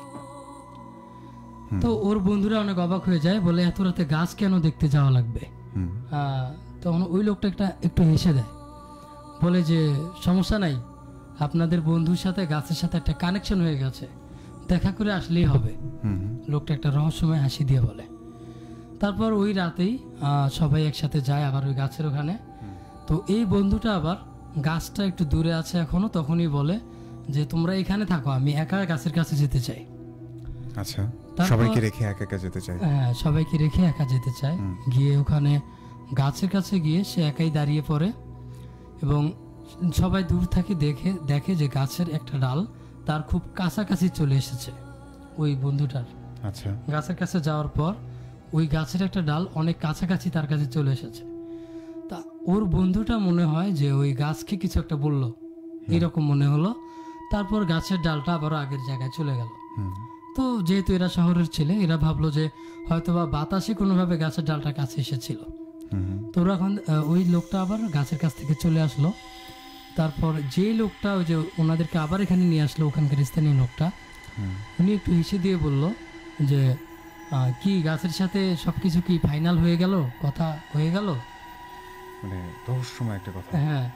তখন এই বন্ধুটা আবার কি করলো, যে ছেলেটা কথা বললো, ও বলে হ্যাঁ, গাছের সাথে সব কথা বলা হয়ে গেছে। তখন এরা হচ্ছে আবার, তখন ওই লোকটাকে সবাইকে বলে চলো চলো, আর কোনো সমস্যা হবে না, চলো। আচ্ছা, ওই লোকটাকে অনেক উৎফুল্ল দেখা যাচ্ছিল। তো ওরা ওখান থেকে চলে আসে। কিন্তু এবার এর মনটা, এই যে গাছের সাথে কিছু একটা বললো, তারপর থেকে এর মনটা অনেক ফ্রেশ, সবার সাথে ভালোভাবে কথা বলছে এবং তারা আবারও চলে আসলো। কিন্তু এই বন্ধুগুলোর মনে একটা আতঙ্কের সৃষ্টি হয়েছে, আতঙ্ক প্লাস অজানা একটা প্রশ্ন থেকে গেল যে ও কি কেন ওখানে বললো, আর এই লোকটাই বা কেন ওদেরকে বললো যে সব ফয়সালা হয়ে গেছে, ঠিক হয়ে গেছে। তারপর ওখানে আসার পর, ওরা বাড়িতে ফিরে আসার পর, তখন অনেক গভীর রাত। তো সবাই চুপ করে আছে। কিন্তু এই যে বন্ধুটা, যেটা গাছের ডাল ভেঙেছিল, ও একা একাই ওদেরকে হাসানোর চেষ্টা করছে, কথা বলার চেষ্টা করছে। কিন্তু কেউ যখন কোনো কথা বলছে না, তখন এই বন্ধুটা বলে যে তোরা আমার সাথে কথা বলবি না কেন? আজকেই তো শেষ, আজকে আনন্দ করি, আজকের পর আর আনন্দ করা হবে না। হুম হুম তো তখন সবাই অবাক হয়ে যায় যে আজকের পর আনন্দ করা হবে না মানে। তখন ছেলেটা বলে যে আজকের পর তো আর আমরা আনন্দ করতে পারবো না, কারণ গাছেই জীবন, গাছেই সব, আমাদেরকে সবাইকে গাছের সাথে মিশে যেতে হবে। আচ্ছা।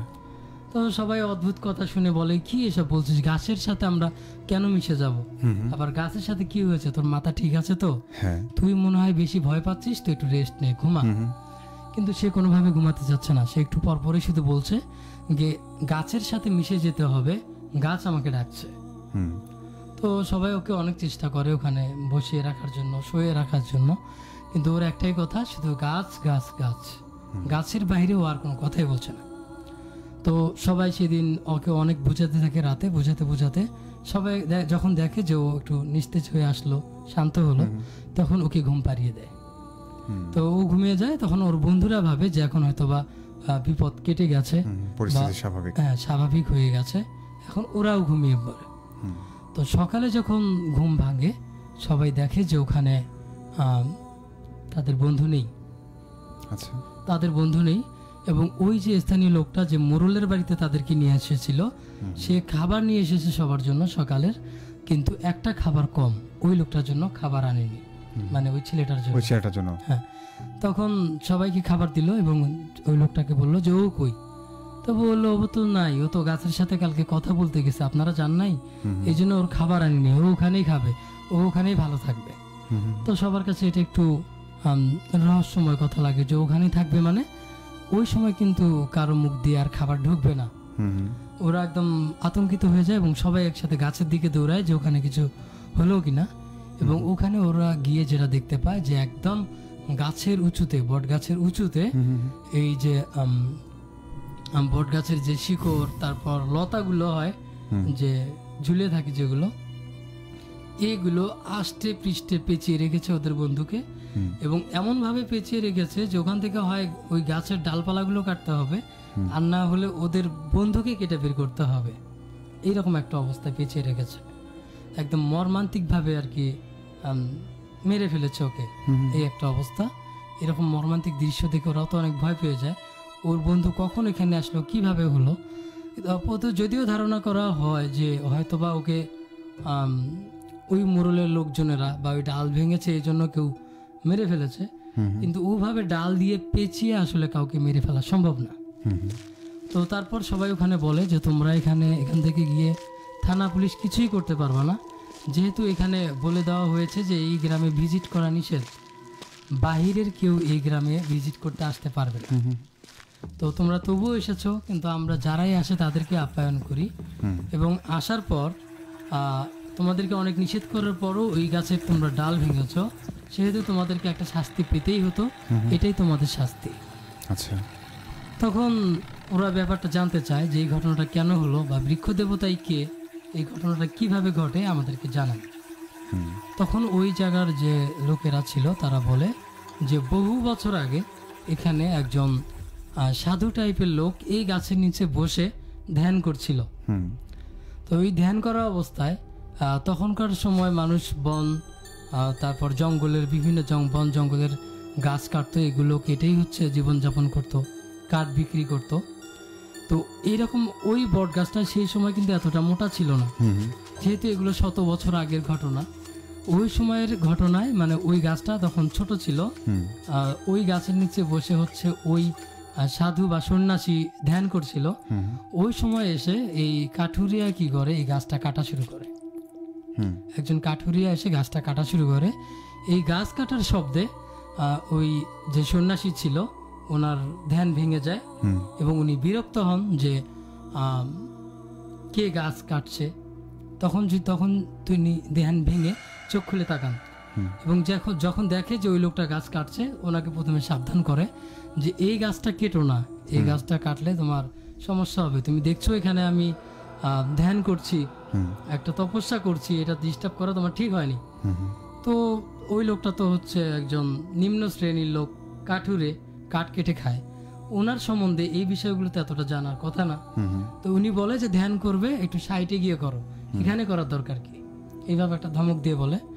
তখন ওই যে সন্ন্যাসী বা সাধু ছিল উনি অনেক রেগে যায় এবং রেগে গিয়ে বলে যে আমি তোকে অভিশাপ দিচ্ছি, এই গাছই তোকে শেষ করে ফেলবে।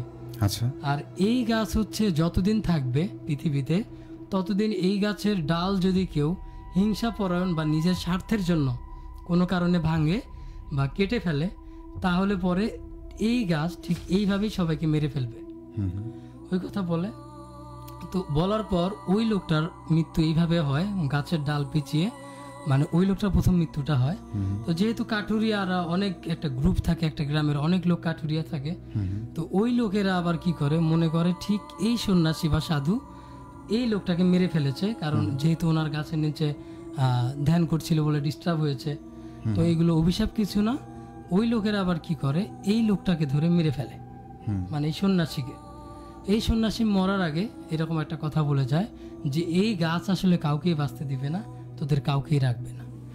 তারপর থেকে ওই গ্রামের প্রায় যে লোক যত লোক ছিল প্রায় সবাইকেই ওই গাছ ধ্বংস করে দিয়েছে। এবং তারপর থেকে এখনো যারা এই গাছের সাথে কিছু করে তাদের শেষ পরিণতিটা এইরকমই হয়। তো এই ছিল রাতুল ভাই আমার শোনা ঘটনাটা আমার ওই ট্রাভেলার বড় ভাইয়ের মুখে। আচ্ছা পাপ্পু ভাই, আপনাকে অনেক অনেক ধন্যবাদ। আপনি আজকে ভূতবেলা একাই মাতিয়ে রেখেছেন, বেশ চমৎকার কিছু ঘটনা আমাদেরকে শোনালেন। এবং শেষের ঘটনাটি আমি স্পিচলেস, এরকম ঘটনাও মানুষের জীবনে ঘটে। তো যাই হোক, এই কথা দিয়ে আসলে আজকে ভূতবেলা থেকে বিদায় নিতে চাই। যে যারা যেখান থেকে আমাদেরকে দেখছিলেন এবং শুনছিলেন তাদেরকে প্রত্যেকেই অনেক অনেক ভালোবাসা, অনেক অনেক শুভকামনা। তো আমি জানাতে চাই এরকম ঘটনা যদি আপনার জীবনেও ঘটে গিয়ে থাকে, আপনি চাইলে আমাদের স্টুডিওতে এসে শেয়ার করতে পারেন। আমাদের স্টুডিওতে আসতে হলে আপনি ফেসবুক কমেন্টের মাধ্যমে জানিয়ে দিতে পারেন যে আপনি ভূতবেলায় আসতে চান, অথবা আপনি আমাদেরকে একটি নাম্বারে ফোন করতে পারেন 01713484465। এই নাম্বারে আমাদের সাথে যোগাযোগ করতে পারেন। আর আরেকটি বিষয়, সেটা হলো আপনি যদি চান আপনার ঘটনা আমি পড়ে শোনাই, তাহলে আপনার ঘটনাটি আমাদেরকে লিখে পাঠিয়ে দিতে পারেন। আমাদের ইমেইল অ্যাড্রেসটি হচ্ছে bhoot.sarapela@gmail.com। আমি স্পেলিংটি বলে দিচ্ছি, BHOOT.SARABELA@gmail.com। তো সবাই ভালো থাকবেন, সুস্থ থাকবেন। পুরো এক সপ্তাহ পর আপনাদের মাঝে ফিরে আসি এবং আপনাদের ভালোবাসার টানেই ফিরে আসি এবং আপনাদের ভালোবাসা নিয়েই ফিরে আসতে চাই আগামী বৃহস্পতিবার ঠিক রাত 9:05 ভূতবেলা নিয়ে। সো সে পর্যন্ত সবাই ভালো থাকুন, সুস্থ থাকুন। আসসালামু আলাইকুম।